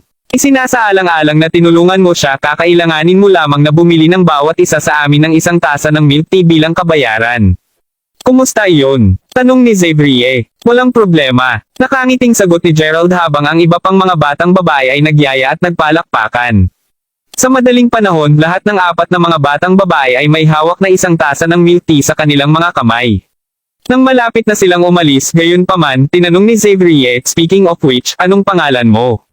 At mula saang departamento ka? Nang walang dahilan upang maitago ito, simpleng sagot ni Gerald na, ako si Gerald. Gerald Crawford. Kopyahin mo yan. Gayon din para malaman mo lamang, ang isang tasa ng gatas na gatas ay hindi piputol nito. Sa susunod na mabangga ka namin, hihiling kami para sa kahit isang gamot pa sa iyo mula sa gatas. Sa nasabing iyon, maaalala kita. Sabi ni Xavier habang kinaladkad palayo ang mga kaibigan. Naturally, hindi yun naging problema para kay Gerald. Si Xavier ay tila hindi nagpapahirap sa kanya ng mga bagay. Sinabi sa katotohanan, natagpuan niya ang mga ito na medyo nakaka-interes. Ngayon na napagtagumpayan ang isyong iyon, naalala ni Gerald na mayroon pa siyang mahahalagang negosyo na dapat puntahan. Sa pamamagitan nito, mabilis siyang nagtungo sa Department of Economics and Management. Sa kanyang pag-alis, gayunpaman, hindi niya napansin na si Zyriel ay patuloy na bumabalik upang tumingin sa kanya paminsan-minsan. Pinapanood ang kanyang figure na dahan-daang nawala, si Zyriel ay nabalik sa realidad nang biglang sumigaw si Xavier, Zyriel. Nagulat pagkatapos ay sumagot siya, ha? Ano ang nangyayari? Alam mo, napansin ko na medyo matagal ka nang kumikilos ngayon. Habang masaya ka lahat bago ito, medyo nahihiya ka na simula nang mabangga mo ang batang iyon. Impyerno, namumula ka pa rin habang nakawin mo ang tingin sa kanya, ilang segundo lang ang nakakalipas. Hindi ka pa nakakaunlad ng damdamin para sa kanya dahil lamang sa pagyakap niya sa iyo ngayon lang, di ba? Hindi makapaniwalang sabi ni Xavier, hindi. Hindi yun ang kaso. Basta, nang makita ko siya kanina, ungol ni Zyriel, nag-aalangge na kompletuhin ang kanyang pangungusap. Ipagpatuloy mo. Sagot ni Xavier habang siya at ang iba pang mga batang babae ay balisa sa paghihintay kay Zyriel upang matapos ang kanyang pangungusap. Mahirap sabihin, okay. Narito, naaalala ba ninyong mga batang babae nang makipag-usap tayo sa manghuhula na halos kalahating taon na ang nakararaan? Panipi. Kabanata 1471. Isang manghuhula. Teka, naaalala ko yata. Siya ay isang matandang lalaki, tama. Yung nakilala natin nung nasa outing tayo. Iyon ang isa. Sagot ni Zyriel sabay tango. Hahaha. Ang taong iyon ay nakakatawa. Tuldok-tuldok. Naaalala ko siya na nagsasabi ng isang bagay sa linya ng, ang tibok ng iyong puso ay agad na mapabilis ang pangalawang natutugunan mo ang pag-ibig ng iyong buhay. Sabi ni Xavier na inaalaala ang pangyayaring iyon. Isang segundo lamang ang lumipas nang bigla siyang nagyelo. Pagkahulog ng kanyang panga, pagkatapos ay tumingin siya kay Zyriel na hindi makapaniwala bago idinagdag, ikaw, hindi maaaring maging seryoso, tama? Iyon ang lalaking natapos na hawakan ang iyong puso. Matapos na tumango ng hiya sa kanyang mga kaibigan na lahat ay nakatingin sa kanya na may mga nagtatanong na tingin, si Zyriel ay huminto sandali bago umiling at sinabi, habang totoo na medyo tumibok ang aking puso, hindi ko akalain na siya ang pagkatapos ng lahat, sinabi ng manghuhula na ang aking kalaguyo ay magkakaroon ng kakaibang karanasan sa buhay. Ang aking kalaguyo ay magiging napakahusay at magkaroon ng malapit walang kapantay na mga kakayahan. Isang totoong bayani. Sa nasabing iyon habang ang taong iyon mula noon ay tiyak na isang ginoo, siya ay masyadong payat at marupok ang hitsura. Dahil dito, sa palagay ko hindi siya ang isa. Hey, kapag inilagay mo ito sa ganoong paraan kailangan kong sumang-ayon. Sa nasabing iyon sigurado akong simpleng naiintindihan mo ang iyong damdamin kanina. Anuman hindi ko tatanggihan na ang lalaking iyon ay medyo gwapo at matapat ang hitsura. Magiging prangka ako at sasabihin na habang gustong-gusto kong maging asawa ko ang gayong tao, tiyak na hindi ko siya gugustuhin bilang kasintahan. Tulad ng nakita mo kanina, hindi ko lang maiwasang asarin siya. Alinmang paraan, huwag masyadong pag-isipan ito, Zyriel. Hintayin lang na lumitaw ang iyong dakilang bayani. Natatawang sagot ni Xavier. Napakasama mo. Biro ng mga batang babae sa kanilang sarili habang tumatawa rin sila. Nang malapit na silang umalis, gayunpaman, isang kaguluhan na karamihan ay binubuo ng mga sindek na puno ng sindek mula sa mga batang babae, ay biglang narinig na nagmula sa pangunahing kalsada ng campus. Paglingon sa direksyon, ang mga batang babae ay sinalubong ng paningin ng isang karamihan ng tao na mabilis na nagtitipon sa paligid ng isang marangyang kotse na dahan-daang papasok sa loob. Ano sa mundo ang tungkol sa? Pinahinto ang isang mag-aaral na tumatakbo patungo sa karamihan ng tao upang sumali sa kaguluhan. Tinanong ni Xavier kung ano ang nangyayari. Ano, hindi ba kayong mga batang babae alam ang tungkol sa Young Master Ladler? Siya ang pinakakul na pansamantalang mag-aaral sa paligid. Hindi lang siya gwapo, ngunit napakalakas din niya at nagmula sa isang kilalang background. Sinabi ng mag-aaral sa isang tono na nagmungkahi na siya ang kanyang pinakamalaking tagahanga. Oh, nakakagulat ba siya? At gaano kabisa ang pinag-uusapan natin dito? Tanong ni Xavier. Bibigyan lamang kita ng isang rundown kung sino siya. Ang kanyang totoong pangalan ay Stetson Ladler at siya ay isang napaka-prestihiyosong individual kapwa sa loob at internasyonal. Ngayon, patungkol sa kanyang kapangyarihan. Mayroong isang bulong-bulungan na nagsasaad na nakapatay siya ng tigre sa edad na 12 sa pamamagitan lamang ng pagturo dito. Sa mga alingaw-ngaw na tulad nito kumakalat sa paligid, walang tanong kung bakit itinuturing siyang isang maalamat na tao. Bago pa magtanong sa kanya ang mga batang babae ng iba pa, tumakbo na siya upang sumali sa karamihan ng tao.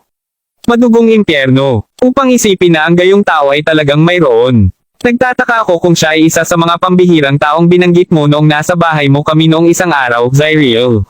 Mulalas ni Xavier sa kanyang pagtataka. Dahil sa ilang mga pangyayari, ang mga ganitong bagay ay hindi na isang lihim sa kanila. Duda ako. Pagkatapos ng lahat, sinabi sa akin ng ama na ang mga taong iyon ay labis na nagtatago tungkol sa kanilang pagkakakilanlan. Sa nasabing iyon, nararamdaman ko na ang Young Master Ladler ay hindi isa sa kanila dahil lumilitaw siya sa isang mataas na profile na pamamaraan, sagot ni Xavier. Kumawak ka, Xavier. Sa palagay mo ba ang Young Master Ladler ay maaaring pag-ibig ng iyong buhay? Pagkatapos ng lahat, hindi lamang siya ay may isang napaka-espesyal na background, ngunit siya ay din tila lubos na malakas at bihasang. Ang manghuhula ay maaaring napakahusay na tumutukoy sa kanya, tama ba? Mulalas ni Xavier. Narinig iyon kagad na ibinaba ni Xavier ang kanyang ulo. Hindi pinansin ang reaksyon nito, simpleng hinawakan ni Xavier ang braso ni Xavier habang sinasabi, halika, tingnan natin kung ano ang hitsura ng Young Master Ladler. Nang makarating sila doon, nasa tamang oras lamang sila upang makita ang matangkad na lalaki na bumababa sa kotse. Sa mahabang buhok at isang payat na figure, si Stetson ay tila may walang hanggang malalim na titig sa kanyang mga mata. Upang maging lantad, mukhang siya ay lumabas lamang mula sa ilang anime. Tiyak na naramdaman niya rin ang isang karakter na anime. Pagkatapos ng lahat, mula sa kung ano ang masasabi ng lahat, ang pagtingin ng mas malalim sa kanyang nakaraan ay tiyak na nakakatakot dahil sa lahat ng kanyang maalamat na karanasan. Alam mo, sinabi nila na ang Young Master Ladler ay mula sa Zysure border at siya ang panganay na batang master ng prestihiyoso at maimpluwensyang pamilya Ladler. Narinig ko rin na tumatanggap siya ng espesyal na pagsasanay sa isang lambak mula pa noong siya ay bata pa. Tuldok-tuldok. Nagtataka ako kung narinig mo ang tungkol dito, ngunit ilang taon na ang nakalilipas, isang napakalaking talakayan tungkol sa batang pagsasanay na naganap. Gayunpaman, ang lahat ng mga talakayan ay mabilis na tinanggal, na pinaniniwalaan ang lahat na ang mga alingaw-ngaw ay peke. Sa nasabing iyon, talagang hindi ko inaasahan na totoo ang lahat ng iyon.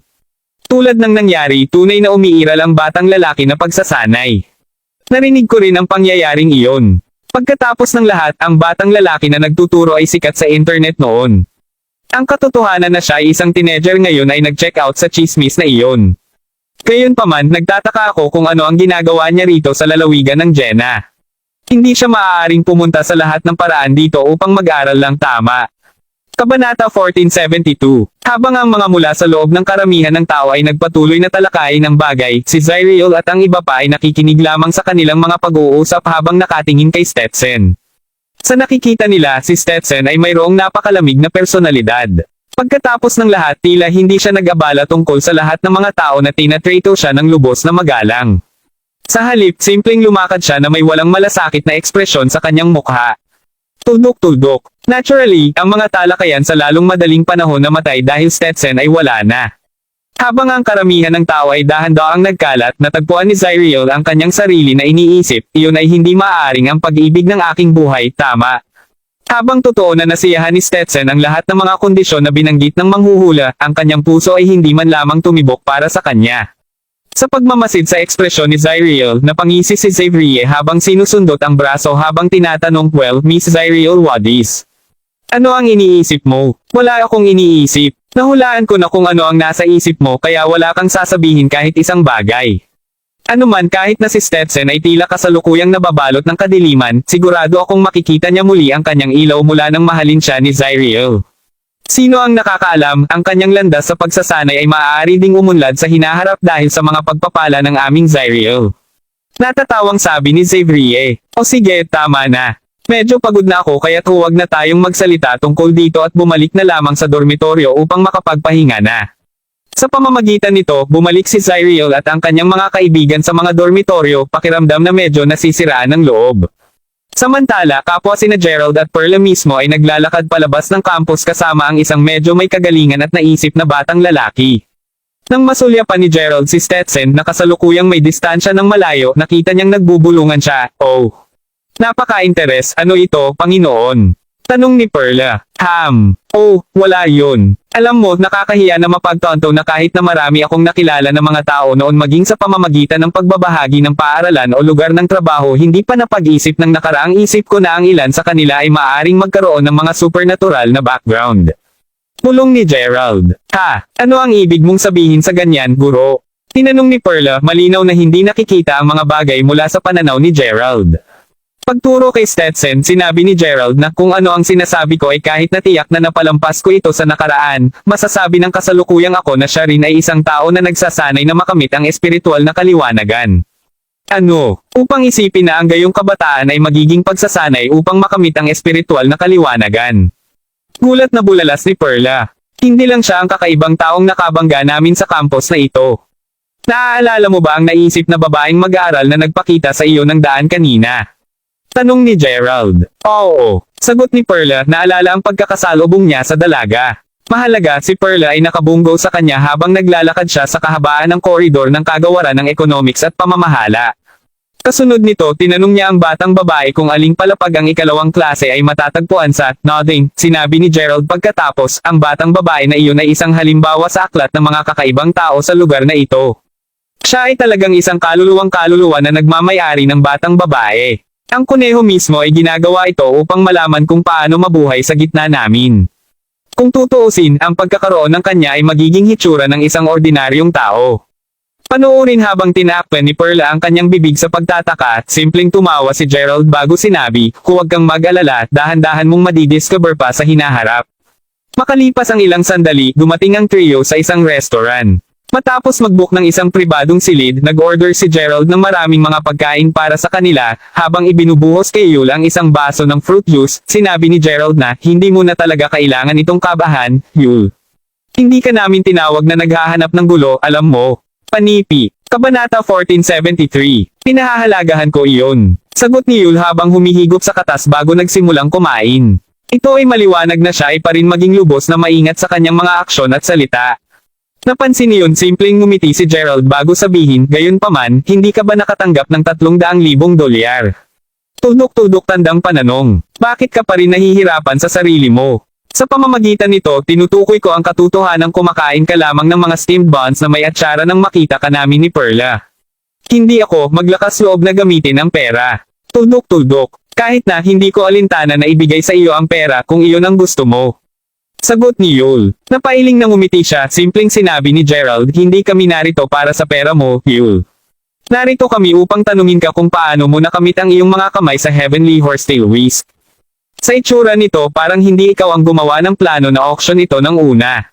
Nagmumuni-muni sandali, napangat ang ulo ni Yul bago sinabi, ako, humihingi ako ng paumanhin, ngunit hindi ko masabi sa iyo na, tingnan mo, kung pera ang hinahabol mo, maaari mo lang itong kunin.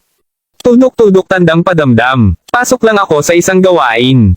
Nang makita na si Yul ay labis na takot upang kumain kahit sa puntong ito, maingat na tinanong ni Gerald, hindi talaga kailangang maging labis na kinakabahan, kapatid, muli, hindi kami naghahanap ng gulo.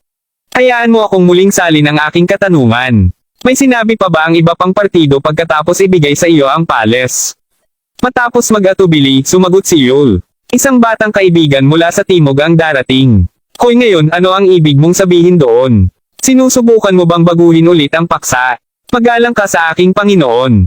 Kunot noo ni Perla. Oh, isang batang kaibigan mula sa timog, sasabihin mo, maaari bang magkaroon ng apelyido ni Crawford ang kaibigan niyang iyon? Ang isang Crawford na nakatira sa North Bay. Nakangiting tanong ni Gerald. Nang marinig iyon, agad na nanlaki ang mga mata ni Yul nang sinabi niya, ikaw, alam mo ang tungkol sa mga Crawfords mula sa North Bay, kapatid. Kung gayon, maaari kang maging. Ang pangalan ko ay Gerald Crawford at oo, taga North Bay ako. Tumiretso sa punto, narito ako ngayon upang maghanap para sa Master Ghost ang may-ari ng palace. Paliwanag ni Gerald. Agad na pinunasan ang kanyang bibig pagkatapos ay bulalas ni Yul kaya ikaw talaga siya. Sinabi sa akin ng aking tagabigay na ang isang tao na tinawag na Gerald Crawford ay tiyak na darating na hinahanap ako sa lalong madaling panahon upang magtanong tungkol sa Heavenly Horsetail Whisk. Ngayong alam ko na ikaw ang totoong deal, sinabi niya rin sa akin na ibigay sa iyo ang isang sulat. Mula sa nag-iisa na iyon, kitang-kita na naging maingat si Yul sa kanyang piniling ibunyag hanggang sa maisip niya na si Gerald ang taong hinihintay niya. Pakinabang? Tanong ni Gerald. Habang hindi ako sigurado kung ang nakikinabang sa akin ay kapareho ng Master Ghost, alam ko na siya ang nagligtas pareho sa akin at sa aking pamilya mula sa pagkamatay noon. Tuldok-tuldok. Kasunod nito, ipinagkatiwala niya sa akin ang bagay na ito at mula sa araw na iyon, matyaga kong hinihintay ang iyong pagdating. Masayang sagot ni Yul habang kinukuha ang isang liham mula sa kanyang bulsa na tila tinahi ng personal sa kanyang damit bago ibigay kay Gerald. Heto na, idinagdag ang nasisiyahang batang lalaki habang kinukuha ni Gerald ang sulat mula sa bata. Nasa sulat ang mga salitang, isa-isang bata kong kaibigan si Gerald Crawford. Kinikilala ang sulat kamay ni Master Ghost, mabilis na natagpuan ni Gerald ang kanyang sarili na pantay sa kagalakan tulad ni Yul. Pagbukas ng liham, agad niyang sinimulang basahin ang mga nilalaman nito. Bilang ito ay naging Master Ghost tunay na nasa Jena Province. Ano pa, tila naisip din ng Master Ghost ang susunod na hakbang ng kanyang plano bago pa man ang unang pagkakataon na naiskal ni Gerald ang Langburn Mountain ng mag-isa. Ano man sa pag-abandona ng simbahan noon, si Master Ghost ay nagmamadaling pumunta sa lalawigan ng Jena. Batay sa kung ano ang kanyang isinulat sa liham, partikular na nagawa ito ng Master Ghost dahil kay Gerald. Ayon sa kanya, totoong naniniwala siya na si Gerald ang taong hinihintay niya sa maraming taon. Sa pag-iisip na iyon, nais niyang iwan si Gerald ng isang marangyang regalo sa oras na makarating siya sa lalawigan ng Jena. Gayunpaman, kahit na nahulaan niya ang kaunti ng kanyang hinaharap, palaging may isang pagkakataon na ang mga bagay na hinulaan niya ay maaaring mabago. Hindi alam kung ano ang iba pang mga panganib na naghihintay sa kanya, tinitiyak ng Master Ghost na mahaba upang madagdagan ang kanyang tagumpay na maiwasan ang maraming mga paghabol mula sa isang puwersa. Alinmang paraan, ginawa din ni Master Ghost na isang punto upang paulit-ulit na banggitin ang underground festival na ang host ng Wadis, na idinagdag na kung nagawang makilahok dito si Gerald, tiyak na makikinabang siya ng malaki. Matapos basahin ang buong sulat, nakita ni Gerald na nagbubulungan siya, bakit sa palagay ko may ilang mga bagay na tila hindi ko maunawaan mula sa liham ni Master Ghost. Narinig iyon, sinabi ni Zenny, na binabasa din ang liham sa buong oras na ito, na sinabi, wala talagang maitutuloy, Gerald. Matapos basahin ito, lilito na magiging master mo ako sa hinaharap. Sa totoo lang, payagan akong i-rephrase iyon. Magtatapos ka sa pagiging Panginoon ng aking Panginoon. Panipi. Kabanata 1474. Nang marinig ang mga salita ni Zenny, agad na sumagot si Gerald, ano? Magiging master ng Master Ghost ako. Maaari mo bang idalya ito? Sa katunayan, maraming beses nang nabanggit ito sa akin ni Master Ghost, ngunit naghihintay siya para sa pinakamahabang oras para sa isang tao na dalhin siya sa ilalim ng kanilang pakpak. Mula sa hitsura ng kung paano umuusad ang mga bagay, tila natutukoy na ikaw ang taong hinihintay niya. Ano pa, pinadalhan ka pa niya ng pagbati at napakahusay na regalo sa iyong pagdating sa lalawigan ng Jena. May hinala ako na kapag tapos ka na sa kung ano ang mangyayari sa ilalim ng pista sa ilalim ng lupa, tiyak na makakagawa ka ng isang napakalaking hakbang pasulong, Gerald. Hindi, Panginoon. Sabi ni Zenny. Kalokohan yan. Marami pa ring mga bagay na kailangan kong buluhin ng Master Ghost sa oras na hanapin ko siya.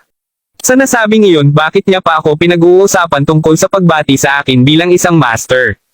Sagot ni Gerald. Ano pa, habang totoo na nakatagpo ako ng ilang mga himala, nararamdaman kong wala silang pakinabang sa akin. Dagdag ni Gerald. Sa gayon, alinmang paraan, dapat mong tapusin muna ang pagbabasa ng liham. Tuldok-tuldok. Sa palagay ko hindi mo napansin ang 5 elemento na diagram sa likuran nito, sabi ni Zenny. Narinig iyon, saka inikot ni Gerald ang sulat upang mapagtanto na tama siya. Sa gayon, bahagyang. Pagkatapos ng lahat, alam ni Gerald para sa isang katotohanan na hindi ito isang 5 elemento na diagram. Ang kanyang mga talukap na mata ngayon ay mabilis na kumikislot, alam ni Gerald para sa isang katotohanan na ang mga pattern na nakaayos sa diagram ay eksaktong kapareho ng 5 mga disk na kasalukuyang naruroon sa larangan ng Elixir of Life sa kanyang katawan. Habang tiyak na nakilala niya ang imahe, si Master Ghost ay hindi nag-iwan ng anumang mga paliwanag tungkol dito sa lahat. Ano man, inisip ni Gerald na ang Master Ghost ay nakatuon sa paghahanap ng mga himala mula nang may palagay niyang ang lakas ni Gerald ay hindi pa napapaunlad ng marami. Sa totoo lang, gayon pa man, nalampasan ni Gerald ang dating lakas mula nang huli silang magkita. Habang iyon ay naging sariling palagay ni Gerald tungkol sa sitwasyon, ang pagtingin sa larawan ngayon ay may napagtanto kay Gerald. Maaaring isama lamang ng Master Ghost ang larawang ito na may kaalamang ibabalik na sana ni Gerald ang kanyang Delaware Foundation pagdating sa Jena Province. Pagkatapos ng lahat, perpektong nasasalamin ng imahe ang mga disc na kamakailang lumitaw sa kanyang larangan ng Elixir of Life. Maaari ba itong isang pahiwatig na malulutas ko ang mga misteryo patungkol sa aking Elixir of Life na patlang sa Underground Festival? Napaisip si Gerald sa sarili. Sa puntong ito, napagpasyahan na niya na susundin niya ang mga tagubili ni Master Ghost at lumahok sa Underground Festival kahit na ano ang malaman ng higit patungkol sa mga pinagmulan nito. Matapos itago ng maayos ang liham, tiningnan niya si Yul na naging abala sa pagkain bago sabihin, Yul. Oo, Kuya Gerald. Mula sa hitsura nito, pareho kaming tunay na nakasalalay upang magkita. Tuldok-tuldok. Sa nasabing sinabi, kunin ang card na ito. Sasabihin ko sa isang tao na baguhin ito sa petsa ngayon mamaya, ngunit sa totoo lang, may kaunting pera dito. Isaalang-alang ito bilang aking token ng pagpapahalaga sa iyo at gawin itong mahusay. Hindi ko matanggap iyon, Kuya Gerald. Sagot ni Yul habang umiling. Kunin muna, sabi ni Gerald habang itinutulak ang card sa kamay ni Yul. Kasunod nito, bumalik sina Gerald at Perla sa Sherwin Manor. Tuldok-tuldok. Pagdating nila, kaagad na nagbati sina Julian at Terence, Sir. Bumalik ka na. Pareho silang tumatawag sa kanya ngayon bilang Ginoo dahil alam nila ngayon kung gaano siya katindi.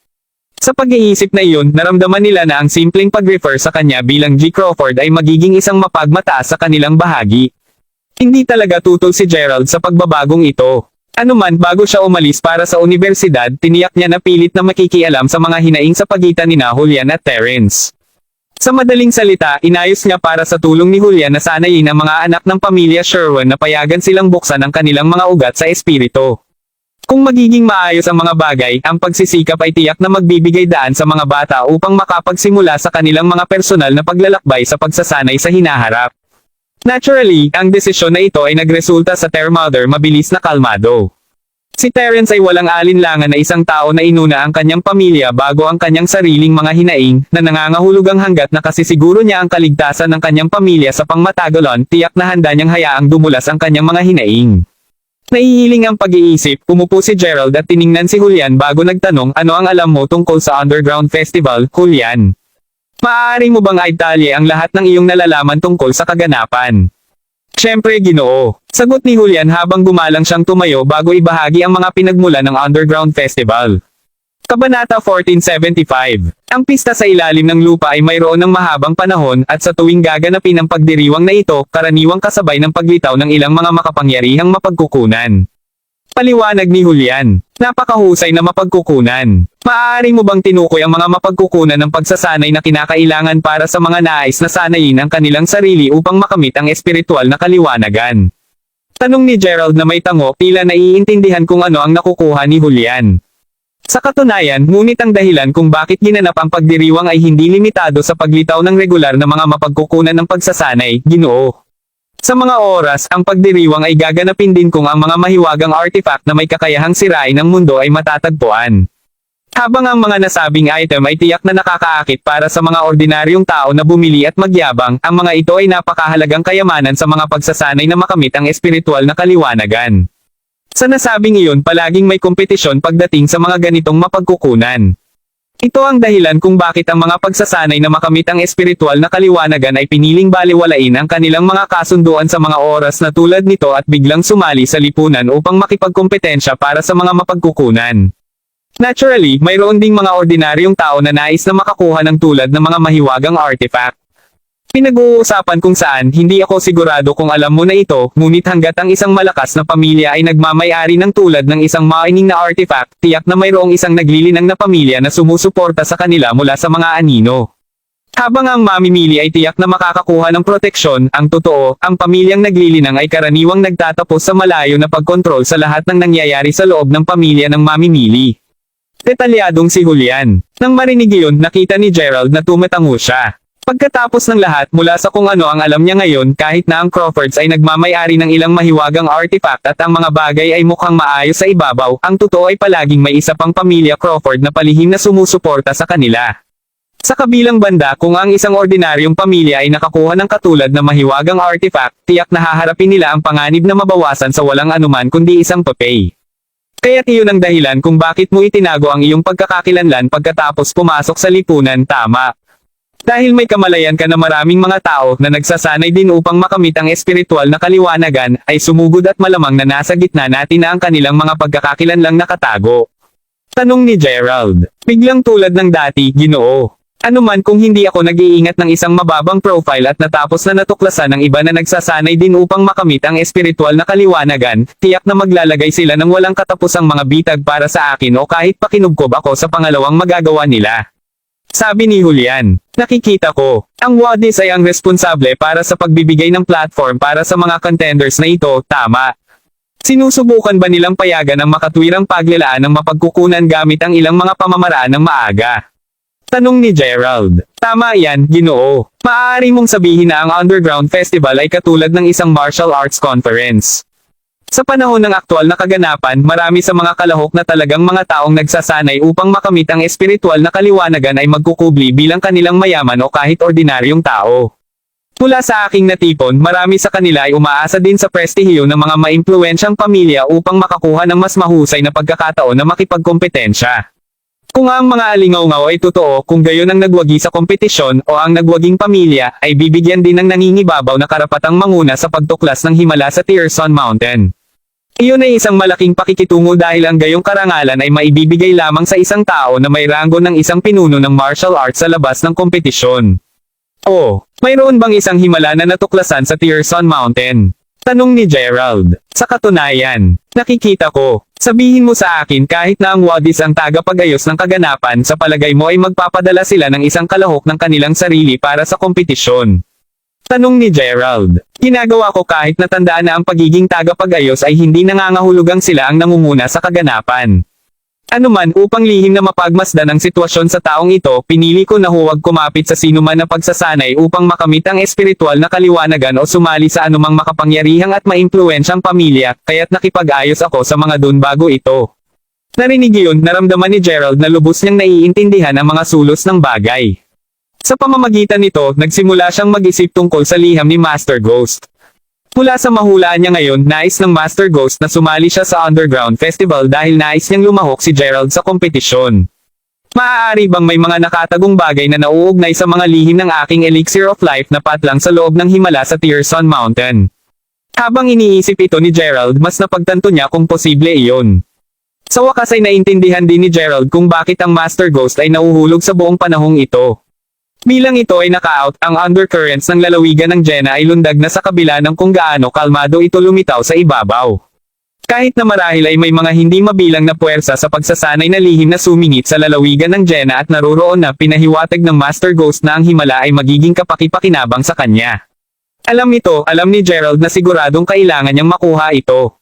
Gayunpaman kahit natiwala si Gerald na siya ay kasalukuyang may sapat na lakas upang maliitin ang marami sa mga umiiral na puwersa, pagkatapos ng kanyang maliit na aralin sa King of Judgment Portal, naiintindihan niya ngayon na kahit gaano kahusay ang akala niya ay mayroon palaging isang mas mahusay kaysa sa kanya doon.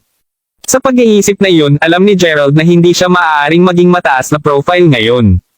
Sa kabutihang palad, ang paliwanag ni Julian ay nagbigay sa kanya ng ilang inspirasyon. Ang kanyang kasalukuyang plano ay mag-sneak in sa pamamagitan ng pagsali sa ilang mga pamilya upang lihim niyang mapagmasdan ang mga taong nagsasanay na makamit ang espiritual na kaliwanagan. Sa anumang swerte, malalaman niya ang tungkol sa kanilang mga sitwasyon. Kasunod nito, inaasahan kung makakaya niya sa kalaunan na magkaroon ng isang plano para sa kanyang sarili. Matapos pag-isipan ito sandali, tinanong ni Gerald, kaya, saan nga ba ginanap ang pagdiriwang sa ilalim ng lupa? Kabanata 1476. Sa Hearthstone Manor sa Jenna City. Sa puntong ito ng oras dapat ay maraming mga taong nagsasanay upang makamit ang espiritual na kaliwanagan doon. Sagot ni Julian. Nakita ko. Kung sakali, pupunta ako roon upang suriin muna ang mga bagay. Sabi ni Gerald sabay tango. Pahintulutan akong samahan ka, Ginoo. Sagot ni Julian. Hindi na kailangan iyon. Masyado kang napakalaking target at tunay akong naniniwala na madali kang madiskubre ng iba na nagsasanay na makamit ang espiritual na kaliwanagan. Hindi tulad ng sa iyo, may kakayahang gamitin ang aking diskarte sa paghawak ng hininga at papayagan akong lumitaw tulad ng isang ordinaryong tao. Sa nasabing iyon si Perla ay maaaring sumama sa akin sa halip, sabi ni Gerald bago lumingon upang tumingin kay Terence. Tulad ng sa iyo, J. Sherwin, natatakot akong magkagulo sa iyo sa isang bagay. Ipahayag ang iyong hiling, Ginoo. Sa gayon, nais kong makuha mo ako ng mga tiket sa pagpasok upang lumahok sa Underground Festival. Hindi talaga iyon magiging problema, Ginoo. Sagot ni Terence. Sa puntong ito ng oras, lubos na hinahangaan ni na Terence at Julian ang kanilang sarili kay Gerald. Kung sa bagay pareho nilang naramdaman na ang kanilang futures ay tiyak na magiging maliwanag basta sundin nila ang lalaking ito. Marahil ay hindi ito isang kahabaan upang sabihin na tiyak na maaabot nila ang mga imposibleng taas sa pamamagitan lamang ng pagiging sa ilalim niya, at si Julian, sa partikular, ay lubos na naniwala rito. Anuman matapos ipagkatiwala at italaga ang lahat ng kinakailangan, sina Gerald at Perla ay aalis na lamang upang tingnan ang sitwasyon sa Hearthstone Manor nang biglang nakatanggap ng mensahe si Perla sa kanyang telepono.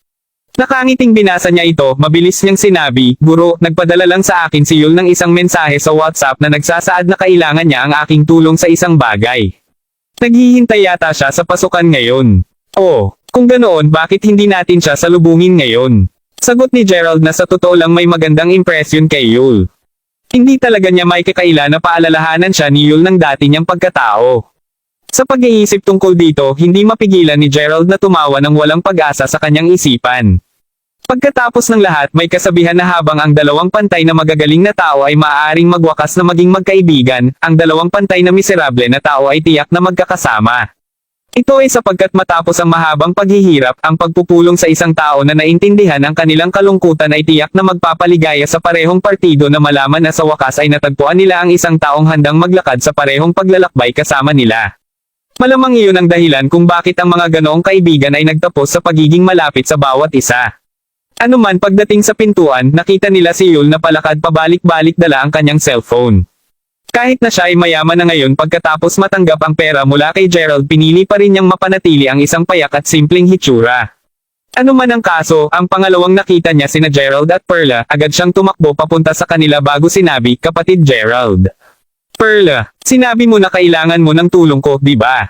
Ano ang problema, Yul? Tanong ni Perla. Tungkol ito sa puntod ng aking lolo. Itinayo ito sa ZG Mountain, kita mo, ngunit sinabi lamang ng isang developer na ang Hearthstone Manor ay nagsasagawa ng isang kaganapan doon. Dahil dito, pinaplano nila ang pagbaba ng kanyang libingan. Habang nakiusap ako sa kanila na iwanang mag-isa ang kanyang libingan, napunta lang ako sa bagbog at hinahabol. Sa pag-iisip na iyon, umaasa ako na maaari kang magkaroon ng isang salita sa mga taong iyon upang bigyan nila ako ng ilang araw upang ilipat muna ang libingan ng aking lolo, Perla. Tuldok-tuldok-tuldok tandang padamdam. Paliwanag ni Yul, ang kanyang mga mata ngayon ay namula at naluluha. Panipi tuldok-tuldok-tuldok. Iyon ungol ni Perla, pakiramdam na inilagay lamang siya sa isang napakahirap na lugar. Pagkatapos ng lahat, ang Sherwins ay hindi na kung paano sila dati, at wala talaga silang masabi pagdating sa mga bagay tungkol sa Hearthstone Manor ng medyo matagal na ngayon. Tuldok-tuldok. Nakikita kung gaano ang pagkabalisa ni Yul at kung gaano niya nadarama ang nagagambalang damdamin ni Perla, ngumiti lamang si Gerald bago sinabi, hindi na kailangang maging balisa. Sa ngayon, magtungo muna tayo sa Hearthstone Manor. Mag-iisip kami ng solusyon kapag nandyan na kami. Panipi. Kabanata 1477. Narinig iyon pagkatapos ay sumang-ayon ang trio na magtungo muna kay Hearthstone Manor. Dumating si Yul para hanapin si Perla dahil ang Sherwins ay una nang naging isang prestihiyoso at maimpluwensyang pamilya sa Jena City. Gayunpaman dahil sa mga scheme ng pamilya doon, ang pagbagsak ng pamilya Sherwin ay dumating ilang sandali pagkatapos. Sa pag-iisip na iyon, kahit na si Perla ay una nang nagmaneho ng isang marangyang kotse na nagkakahalaga ng hindi bababa sa $750,000, ngayon lamang siya nagmaneho ng isang ordinaryong BMW 7 Series. Siyempre, hindi talaga iyon inisip ni Gerald. Papunta na sila doon, sinimulang sabihin ni Perla kay Gerald ang tungkol sa Hearthstone Manor. Bilang ito ay naging out, ang Manor ay may kasaysayan ng higit sa 1,000 taon, at ang pinakamaagang paglalarawan nito ay nakasaad na ang Manor ay unang itinatag ng isang prinsipe at maharlika mula sa sinaunang panahon. Nang maglaon, ang Manor ay kalaunan nakakontrata ng mga wadis na kumilos bilang developer ng Manor. Kasunod nito, nagsimula silang magsagawa ng maraming malalaking proyekto sa turismo doon. Bukod doon, ginamit din ang Manor bilang venue ng underground festival. Ano man, dahil ang Hearthstone Manor ay isasara sa loob lamang ng isang araw, maraming mga tao ang nagsisiksik sa lugar sa oras na makarating ang trio doon. Sa paglaon, nagawang iparada ni Perla ang kotse sa masikip na paradahan. Nang malapit nang magtungo ang trio, lahat silang tatlo ay biglang narinig ang isang pambabae na tinig na nagtatawanan, sino ang nagpahintulot sa iyo na iparada dito. Paglingon ko, nakita ni Gerald na ang isang high-end na Mercedes-Benz ay huminto sa harap mismo ng kotse ni Perla at maraming kalalakihan at kababaihan ang lumabas mula dito. Ang sumigaw sa kanila ay tila isang babae na para ring pinuno ng pangkat. Bago pa niya tuluyang mabiro ang trio, gayunpaman, ang parehong Perla at ang babae ay biglang nagyayelo sa pagtataka. Pagkatapos ng isang maikling sandali, pareho silang tumawag sa mga pangalan ng bawat isa sa malapit na magkasabay. Perla, Jenny. Ang pangalawa matapos niyang sabihin iyon, agad na namula sa hiya ang mukha ni Perla habang nakatingin sa babae na mukhang mas matanda lamang sa kanya ng ilang taon. Sa kabaligtaran, may isang nakamumulang pagtingin sa mukha ni Jenny habang siya ay nakakurso habang tinatawanan, kaya ikaw, Perla. Hindi ka ba masyadong malaya upang magsaya dito sa Hearthstone Manor? Wala ka bang trabahong dadaluhan o kung ano? Sino siya, Jenny? Tinanong ng isa sa mga binata mula sa grupo ni Jenny. Ang kailangan lang ay isang sulyap para makita ni Gerald na lahat sila ay may suot na damit na angkop sa mga nakaistilong maharlika. Malinaw din na lahat sila ay may paghamak sa kanilang mga mata. Maaari mong tawagan siyang pinsan ko, hulaan ko.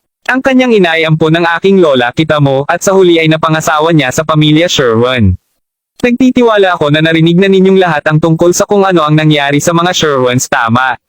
Sa pag-iisip na iyon, hindi ko talaga inaasahan na may puso pa siyang maglalaro sa Hearthstone Manor. Isang lugar kung saan ang mayayaman lang ang kayang puntahan.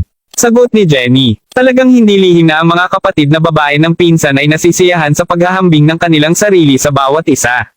Si Jenny, para sa isa, ay laging naiinggit kay Perla. Kung tutuusin, hindi man niya mailapit ang paghahambing sa kanya sa nakaraan. Ngayon ang trahedyang iyon ay sinapit ang Sherwins, gayunpaman, sa wakas ay nagkaroon siya ng pagkakataon na bagying si Perla sa nilalaman ng kanyang puso. Ikaw, ungol ng galit na si Perla. Gayunpaman, alam niya na wala nang ibang masasabi talaga siya. Isang malaswang ngiti sa kanyang mukha, simpleng umiling si Gerald bago sabihin tayo na lang Perla. Nodding bilang sagot, aalis pa lang si Perla kasama ang dalawa pa nang biglang sumigaw si Jenny, tumigil ka dyan. Ano ito ngayon, Jenny? Tinanong ni Perla. Ano ang ibig mong sabihin, ano ito ngayon? Ilayo ang iyong damn car. Gaano kakatapang na may park ang iyong murang kotse sa mamahaling parking lot na ito? Ganting sagot ni Jenny, pakiramdam ng sobrang pagkadismaya. Alam ko, di ba? Upang isipin na dinala niya ang nakakalungkot na taga-tapas. Chime sa isa pang batang babae na nakatayo sa tabi ni Jenny. Ang pangalawa ay narinig nila ang mga salitang kalunos-lunos na taga-tapes Gerald at Yul na agad na bumalik sa pagtingin sa dalaga. Ha, nakalulungkot na tagapayat. Sino ang ibig mong sabihin, Poppy? Tanong ni Jenny. Yung tipong, syempre. Siya ay mula sa aming universidad at siya ay mahirap tulad ng isang daga ng simbahan. Idineklara ni Poppy habang nakaturo kay Yul. Narinig iyon, agad na namula si Yul at ibinaba ang kanyang ulo. Inaasar mo talaga ako, alam mo yun, Perla. Paano mo nagawa na mapunta sa isang nakalulungkot na estado? Upang isipin na talagang magdadala ka ng 2 poppers kasama upang magsaya sa isang mataas na lugar. Hindi mo lang dinala ang mga ito sa isang amusement park o kung ano. Impyerno, maaari kang gumastos ng kaunti pang pera upang dalhin sila sa Disneyland upang tumingin sa paligid. Sa nasabing iyon, walang ganap na dahilan para dalhin mo ang pareho sa kanila. Ibig kong sabihin, tingnan mo lang kung ano ang suot ng pareho. Panipi. Kabanata 1478. Kasunod nito, nagtakip ng bibig si Jenny at ang iba pa habang tumatawa. Habang hindi pa niya nakumpirma kung si Gerald ay tunay na isang kalunos-lunos na taga-tapas, ipinapalagay niya na iyon ang kaso dahil hindi talaga siya nagmukhang isang tao na nagmula sa isang magandang background. Sa pag-iisip na iyon, paimple niyang pinatakbo ang kanyang bibig ng walang pakialam sa mundo. Jenny, maaari mo akong lapastangan lahat ng gusto mo, ngunit bawal mong insultoin ang aking Panginoon. Ganti ng galit na si Perla. Ano? Siya ang master mo. Sigaw ni Jenny habang siya at ang kanyang grupo ng mga kaibigan ay umuungal ng tawa. Speaking of masters, narinig ko mula sa aking ina na ang iyong lolo ay tila wala ng pakialam sa kanyang negosyo. Nabanggit niya ang isang bagay tungkol sa pagdadala sa iyo sa paligid upang maghanap para sa isang sikat na master na magturo sa iyo ng martial arts o kung ano. Maaaring ito talaga, ang taong iyon ang sikat na master na nakuha para sa iyo ng iyong lolo. Tandang padamdam. Dagdag ni Jenny na nagtatakip pa rin ang bibig mula sa sobrang pagtawa. Segundo pagkatapos niyang sabihin iyon, isang matapang at matipunong lalaki na nakasuot ng isang pares ng salaming pang-araw ay biglang lumakad mula sa likuran ni Jenny bago sabihin, "Oh. Ang kapatid na ito narito ang isang master." Sa pagiging payat niya, sigurado akong dapat siya ay napakahusay. Malinaw na sa fitness ang tao pagkatapos ay nagdagdag, humihingi ako ng paumanhin para sa hindi pagpansin ng isang kapantay kanina. Pinag-uusapan kung saan ako ang pangkalahatang tagapamahala ng Steyerberg Entertainment Club at naging kampiyon din ako ng fighting champion ng Jena Province sa loob ng 3 magkakasunod na taon. Hahaha, hindi alintana, bakit hindi tayo makipagkamay dahil kapwa tayo magkaiba? Matapos sabihin iyon, agad na itinuwid ng lalaki ang kanyang leeg, lumilikha ng pananakot na mga tunog ng pag-crack. Nagulat doon, sinubukan kaagad ni Yul na payuhan si Gerald na magmadali at umalis. Hindi siya eksaktong isang wimp, ngunit dahil halata na ang grupong ito ng mga tao ay may masamang intensyon, naramdaman ni Yul na mas makabubuti kung hindi nila guguluhin ang grupo ng mga kaibigan ni Jenny. Sa nag-iisang proseso ng pag-iisip na iyon, maliwanag na nakalimutan ni Yul na talagang mas mayaman siya sa kanila ngayon. Anuman ang mga batang babae ay natagpuan ang kanilang mga sarili sneakering bukod sa kanilang sarili bilang nasaksihan nila ang eksena maglaro. Si Benson ay laging ganito. Hihilingin niya na makipagkamay sa kabilang partido at sa sandaling ginawa nila ito, ang mga kalaban ni Benson ay tiyak na mapupunta sa hiyawan sa sakit. Kung ito ay isang bagay na pinakanasiyahan si Benson, pinapahiya nito ang kanyang mga kalaban. Pagkatapos ng lahat, siya ay isang tanyag na nagwagi. Alinmang paraan, matapos makita na ang tanging tugon ni Gerald ay isang banayad ng ngiti, pagkatapos ay kinutya ni Benson, "Halika, kapatid. Isang handshake lang yan. Ano ang kinakatakutan mo? Hahaha." Sa pagsasalita tungkol dito, inaasahan kong mapagtanto mo na kanina pa namin tinitignan ang lugar ng paradahan na ito.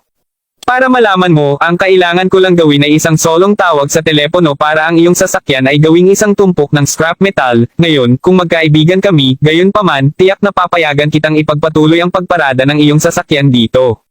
Sa nasabing iyon, makipagkamay na tayo upang mas makilala natin ang bawat isa. Kapag tapos na yan, magtungo kami upang maghanap ng isa pang lugar ng paradahan. Kumusta naman? Nakatingin kay Benson habang nagpatuloy sa pagpeste sa kanya, tila ayaw na iwan siyang mag-isa na hindi nakipagkamay, simpleng napanatili ni Gerald ang kanyang ngiti habang sinagot siya, "Sa totoo lang, magiging mahirap ang mga bagay kung tatanggi akong tanggapin pa rin." Hahaha, ang lokong iyon ay talagang hindi napagtanto na nakikipaglaro lang sa kanya si Benson. Sigaw ng isa sa mga batang babae na nakatayo sa likuran ni Benson na hinimok ang iba pang mga batang babae na magsimulang tumawa din. "Handa ka na." Tumanggo na sabi ni Gerald, hindi pinapansin ang pangungot siya ng mga batang babae. Kasunod nito, pareho silang umabot ng kanilang mga kamay para makipagkamayan. Nang makita iyon, agad na kumuha ng ilang hakbang pabalik si Jenny at ang kanyang mga kaibigan bago takpan ang tainga. Pagkatapos ng lahat, natitiyak nilang lahat na ang isang tao ay magsisimulang magngangali tulad ng isang baboy na papatayin sa pangalawang si Benson ay nagsimulang pisilin ang kanyang kamay. Alam nila kung gaano kalupit ang mga hiyawan at lahat sila ay maganda, mga batang babae. Walang paraan na nararapat na makarinig sila ng mga marahas na hiyawan. Anuman, napansin nila kaagad na walang hiyawan ang nagaganap. Natagpuan ng kakaiba, lahat sila ay lumingon upang tumingin kay Benson. Tuldok-tuldok. Tanging nasaksihan ang kanyang lalong namumulang mukha. Kahit na parang pinipiganan ni Benson ang kamay ni Gerald ng buong lakas, si Gerald mismo ay nakangiti pa rin. Ang impyerno. Ungol ni Benson, ang kanyang mga mata ngayon ay ganap na nanlaki. Sa kabila ng paggamit ng kanyang buong lakas, hindi nagawang pigain ni Benson ng kaunti ang kamay ni Gerald. Ito ay halos parang ang kamay ni Gerald ay gawa sa bakal. Sa palagay ko dapat kang maglapat ng kaunting lakas pa. Pangungot siya ni Gerald habang panandalian ang pagsulyap kay Jenny bago ito bumalik sa harapan kay Benson. "Ikaw!" Sigaw ni Benson nang agad niyang masimulan ang pagdaragdag ng lahat ng lakas sa kanyang katawan sa kanyang kamay. Nasa eksaktong sandali iyon nang mapuno ng hangin ang isang hiyaw na nakakatusok. Gayunpaman, hindi ito isang hiyawan na pagmamayari ni Gerald. Hindi, ang sumisigaw ay si Jenny. Nakakapit sa kanyang dibdib, siya ay eksaktong tunog tulad ng isang halamang kinakatay. Kahit na, si Benson ay masyadong nakatuon sa pag-save ng kanyang sariling mukha upang maalagon siya. Nakikita kung gaano siya kasmag ni Gerald, nagsimula na ring gamitin ni Benson ang kabilang kamay niya upang pisilin din. Habang tumindi ang puwersa ni Benson, ganoon din ang sigaw ni Jenny. Ang sakit ay labis para sa kanya upang hawakan na siya natapos nakahiga sa lupa. Kabanata 1479. Hindi. Tumigil ka. Sumigaw si Jenny, ang kanyang mukha ay puno ng luha sa puntong ito habang gumuulong sa lupa sa sakit. Sa wakas na pagtanto kung gaano kasakit ang naranasan ni Jenny, agad na pinakawalan ni Benson ang kamay ni Gerald bago tumakbo sa tagiliran ni Jenny. Anong mali? Tanong ni Benson habang nakatingin sa mapupulang mukha na si Jenny na hindi man lang masubukan itago ang sobrang sakit na nararamdaman niya ngayon. Masakit. Ang sakit na nag-iisa ang nagpaparamdam sa akin na parang namamatay. Sigaw ni Jenny. Nang makita na hindi na nila pinipigilan ang kanyang pag-alis, pasimpleng umiling si Gerald na may isang nakangiting ngiti sa mukha bago umalis kasama sina Perla at Yul. Samantala, natagpuan ni Poppy ang sarili na nagtanong paano ito nangyari. Bakit ka masasaktan ng walang kadahilanan? Talunin mo ako. Sa totoo lang, wala ba sa inyo ang napansin na nagsasaktan lang ang dibdib ni Jenny nang magsimula ng maglakas ng lakas si Benson? Parang nakakatakot yun. Speaking of which, kumawak ka. Nasaan man sila? Tanong ni Benson na nabasa na ng malamig na pawis habang siya ay bumangon sa galit. Sa palagay ko nakatakas sila dahil nag-aalala sila na ipagpapatuloy namin ang paggawa ng mga bagay na mas mahirap para sa kanila. Sabi ni Poppy, ano, talagang hinihiling nila ito sa oras na ito. Hulaan ko kukuha lamang ako ng isang tao upang basagin ang kanilang kotse ngayon upang malaman nila kung gaano ako ka-Jose. Ungol ni Benson habang panangisda ang kanyang cellphone at agad na naghahanda para tumawag. Gayunpaman ang pangalawa ay pipindutan niya ang pindutan ng tawag, bigla siyang sumigaw sa sakit. Ang lahat ay nakatingin lamang sa kanya ng malapitan habang ang kanyang cellphone ay nahulog mula sa kanyang kakatuwang naninigas na kamay bago bumagsak sa lupa. Tuldok-tuldok. Si Benson mismo ay hindi makagalaw ng 1 pulgada ng kanyang kamay at makalipas ang halos 1 segundo o 2, biglang nagsimulang makaramdam ng matinding sakit ang kanyang nakataas pa ring kamay. Nararamdaman na ito ay napupunit at si Benson ay nasa labis na sakit na agad na nagsimula siyang gumuulong sa lupa, kumapit sa kanyang kamay habang sumisigaw, masakit. Sobrang sakit ng braso ko. Samantala, si Gerald at ang iba pa ay pumasok na sa manor habang ang underground parking ay nahulog sa gulo. Ayos lang ba si Jenny, Master? Ang sakit ba niya dahil sa iyo? Tanong ni Perla. Magiging maayos siya at oo, ginawa ko iyon. Gumamit ako ng kasanayang kilala bilang pamamaraan ng pagpapalit. Paliwanag ni Gerald. Ano ang ginagawa niyan, Panginoon? Mahalaga, nagre-redirect ito ng mga inflection ng pinsala. Halimbawa, inilipat ko ang lahat ng lakas na ginamit sa akin ng masungit na lalaki kanina kay Jenny. Narinig yun, hindi mapigilan ni Perla na tumawa nang maalala niya ang eksena mula kanina. Ano man, ginawa ko lang iyon upang parusahan sila sa kanilang mga krimen. Inaasahan ko na pipigilan nito ang kanilang pagsubok na gumawa ng mas malaking krimen sa hinaharap. Tiyak na hindi ito nakatulong sa kanilang kaso kapag ginawa nila ang lahat ng mga nakakainsultong pahayag na iyon. Paliwanag ni Gerald, umiling-iling na may isang mapulang ngiti sa kanyang mukha. Paglingon pa lang niya ng mata upang tumingin sa karamihan ng tao sa loob, bigla niyang narinig ang tinig ng isang babae na nagsasabing, ha? Ikaw si Gerald, tama. Cyril, tingnan mo. Ang lalaking yun na naman. Narinig yun, nakita agad ni Gerald ang kanyang sarili na iniisip, to think I would really run into these girls again. How frustrating. Si Cyril mismo ay biglang naramdaman ang palpitating muli ng kanyang puso sa pangalawang nakita niya si Gerald. Hindi ito maaaring tama. Ngunit kung ang unang pagkakataon ay isang pagkakataon lamang, kung gayon bakit ang puso niya ay mabilis pa ring tumibok sa oras na ito? Bakit sa mundo napakabilis ang pagbomba ng kanyang puso dahil lamang sa ordinaryong taong ito? Kung mas pinag-iisipan nito ni Cyril, mas nakakulo at nahihiya siyang nakuha. Alinmang paraan tulad ng pag-iisip niya kung dapat ba siyang batiin, biglang marinig ang mga hiyawan mula sa loob ng madla. Narinig yun, ang mga mula sa loob ng karamihan ng tao, kasama si Gerald, ay natagpuan ang kanilang mga sarili sa direksyon kung saan nagmula ang tunog. Kabanata 1480. Ang mga hiyawan ay hindi ganoon kalayo at habang ito ay sobrang nakaimpake sa lugar na iyon, ilang segundo lamang ang nakakalipas, lahat ay nakabuo na ng isang landas sa gitna.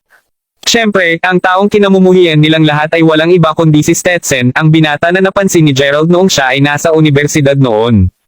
To think na magkakaroon siya ng hitsura dito sa Hearthstone Manor din pagkatapos ay muli, hindi nakakagulat ang lahat dahil ang mga tao na nagsasanay na makamit ang espiritual na kaliwanagan ay pawang dumadaloy sa manor na may iba't ibang pamamaraan pa rin.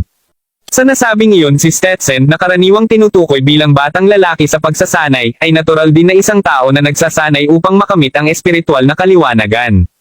Mula sa narinig ni Gerald binuksan na ni Stetson ang kanyang mga ugat sa espiritu sa edad na 3 at ang kaalamang iyon ay nagpatibay lamang sa katotohanan si Stetson ay isang taong may tunay na talento. Kahit na pagdating sa lakas maaaring matansya ni Gerald na siya ay kasing lakas ni Julian, isang taong nagsanay upang makamit ang espiritual na kaliwanagan. Sa pag-iisip na iyon si Stetson ay maaaring maging isang rank 1 master. Anuman hindi talaga ito sorpresa na ang kanyang pagdating ay magdudulot ng napakalaking pangsensasyon sa loob ng Hearthstone Manor. Marahil ay hindi ito isang kahabaan upang maangkin na siya ang pinakamataas na profile na tao roon. Alinmang paraan ito ay medyo halata din sa puntong ito na mayroon siyang isang napakalakas na puwersa na sinusuportahan siya. Sa pagpapatuloy ng pagmamasid ni Gerald sa eksena, bigla niyang narinig ang isang magalang na boses na nagsabing, inutusan ka na ni Master na makipagkita kay Young Master Ladler sa oras na dumating siya. Tudok-tudok tandang padamdam. Paglingon upang tingnan kung sino ang nagsabi nito, nakita ni Gerald na nagmula ito sa isang matandang lalaki na nakatayo sa tabi ni Zyriel. Matalino ang hitsura, ang matandang lalaki ay tumingin upang maging isang napakabait na tao na marahil ay nasa edad na 80. Bukod sa maliit na taling sa kanyang mukha, ang pinakakilalang tampok niya ay ang balbas na nahulog hanggang sa dibdib. Habang napansin ng matanda si Gerald at sinulyapan siya, si Zyriel ay tumango lamang at matapos mag-isip ng sandali bago tuluyang tanggalin ang ideya ng pagbati kay Gerald, sumagot, naiintindihan ko, J. Babel. May mga dahilan si Zyriel sa hindi niya pagpiling batiin si Gerald. Kahit na bilang isang bata, si Zyriel ay namuhay ng isang marangal na buhay bilang pinakamatanda na binibini ng pamilyang Wadis. Ito man ay kapangyarihan o lakas sa pananalapi, taglay ito ng makapangyarihang Wadis na nangangahulugang palagi siyang nabubuhay sa isang hindi malilimutang buhay kahit papaano sa mga karaniwang tao. Bukod sa buwan at mga bituin talagang wala nang iba pa na hindi nakayanang makuha ni Zyriel. Sa kabila ng pagkakaroon ng lahat ng kapangyarihan sa mundo, si Zyriel ay hindi ang pinakamasayang batang babae sa planeta ng isang longshot. Pagkatapos ng lahat dahil sa ilang mga patakaran sa kanyang pamilya, nawala sa kanya ang pagkakataong pumili ng sarili niyang kasuyo. Kahit na, si Zyriel ay nag-aatubili na sundin ang panuntunang iyon. Kung sa bagay, hindi pa siya nakakaranas ng pagmamahal dati. Sa pag-iisip na iyon, naramdaman niya ang pangangailangan na maranasan kung ano ang pakiramdam ng pag-ibig, kaya tinanong niya ang tagahula na nakilala niya sa isang ilog na sabihin sa kanya ang kanyang kapalaran sa pag-ibig. Bilang tugon sinabi sa kanya ng manghuhula na ang kanyang paibig ay lalabas sa lalong madaling panahon. Nang marinig iyon, inalagaan ni Zyriel ang kaisipan at agad na nagsimulang ilaan ang lahat ng kanyang lakas upang hanapin ang taong mahuhulog niya sa huli. Habang totoo na si Gerald ay naging sanhi ng pagpalpitate ng kanyang puso sa tuwing nakikita siya, halata na hindi siya ang hinahanap niya. Pagkatapos ng lahat, ang kanyang mabubuting kaibigan ay sinamahan at akitin siya sa buong araw na pumunta sa Stetson sa halip. Maya-maya sumuko siya at ngayon ay kumbinsido na si Zyriel na ang taong mahal niya ay talagang Young Master Ladler. Sa anumang kapalaran, inaasahan niyang ang kanyang damdamin para sa kanya ay mabagal mamukadkad pagkatapos makipag-ugnay sa bawat isa. Sa nasabing iyon pinili din niyang huwag batiin si Gerald dahil naramdaman niya na pareho silang mula sa dalawang ganap na magkakaibang mundo. Anuman pagkatapos tumango kay J. Babel pagkatapos ay tumungo si Zyriel patungo sa Young Master Ladler na patuloy pa rin sa pamamasyal ng karamihan. Nang makita iyon, ginawa ni Xavier ang isang pangungutya na mukha kay Gerald bago sabihin, kita mo ba, Gerald? Wala ka na talagang pagkakataon kaya sumuko ka na lang. Pinapanood habang hinabol ni Xavier si Zyriel, simpleng napakamot sa likod ng ulo si Gerald, nagtataka kung ano ang nangyayari sa batang babae na iyon. Ano man ang kaso, hindi ito mahalaga sa kanya. Pagkatapos ng lahat, ang kanyang focus dito ngayon ay upang tingnan ang lahat ng mga tao na nagsasanay na makamit ang espiritual na kaliwanagan na natipon dito ngayon at kung sino ang mas mahusay na magsimula kaysa kay Stetson. Sa nakikita niya, sa kabila ng pagiging napapaligiran ng isang malaking karamihan ng tao, lumitaw si Stetson na sobrang lamig at mayabang. Tuwing titingnan niya ang sinuman, sinisigurado niyang mamilipit din ang kanyang mga mata. Ito ay halos tulad ng kung tinitingnan niya ang lahat bilang mga simpleng langgam. Mga langgam na hindi karapat-dapat na maging sa pagkakaroon ng isang tao na kasing pambihirang katulad niya. Hindi niya maintindihan kung paano ang mga taong ito na napakaliit at hindi gaanong mahalaga ay maaaring magkaroon ng dignidad upang magpatuloy na mabuhay sa mundong ito sa kabila ng pagiging walang halaga. Kung tutuusin, ang mundong ito ay dapat lamang mapabilang sa mga malalakas na taong tulad niya, di ba? Ito ang mga saloobin na hilig ni Stetson na makulit nang makita niya ang mga taong katulad nito. Ang kanyang tren ng pag-iisip ay naputol nang ang isang tagapaglingkod na sumunod kay Stetson sa tabi niya ay bamaulong, si Miss Zyriel Wadis ay narito, young Master Ladler. Nang marinig iyon, dahan-dahang iminulat ni Stetson ang kanyang mga mata at nang gawin niya ito, napagtanto niya na si Zyriel ay mukhang kasing ganda ng isang diwata.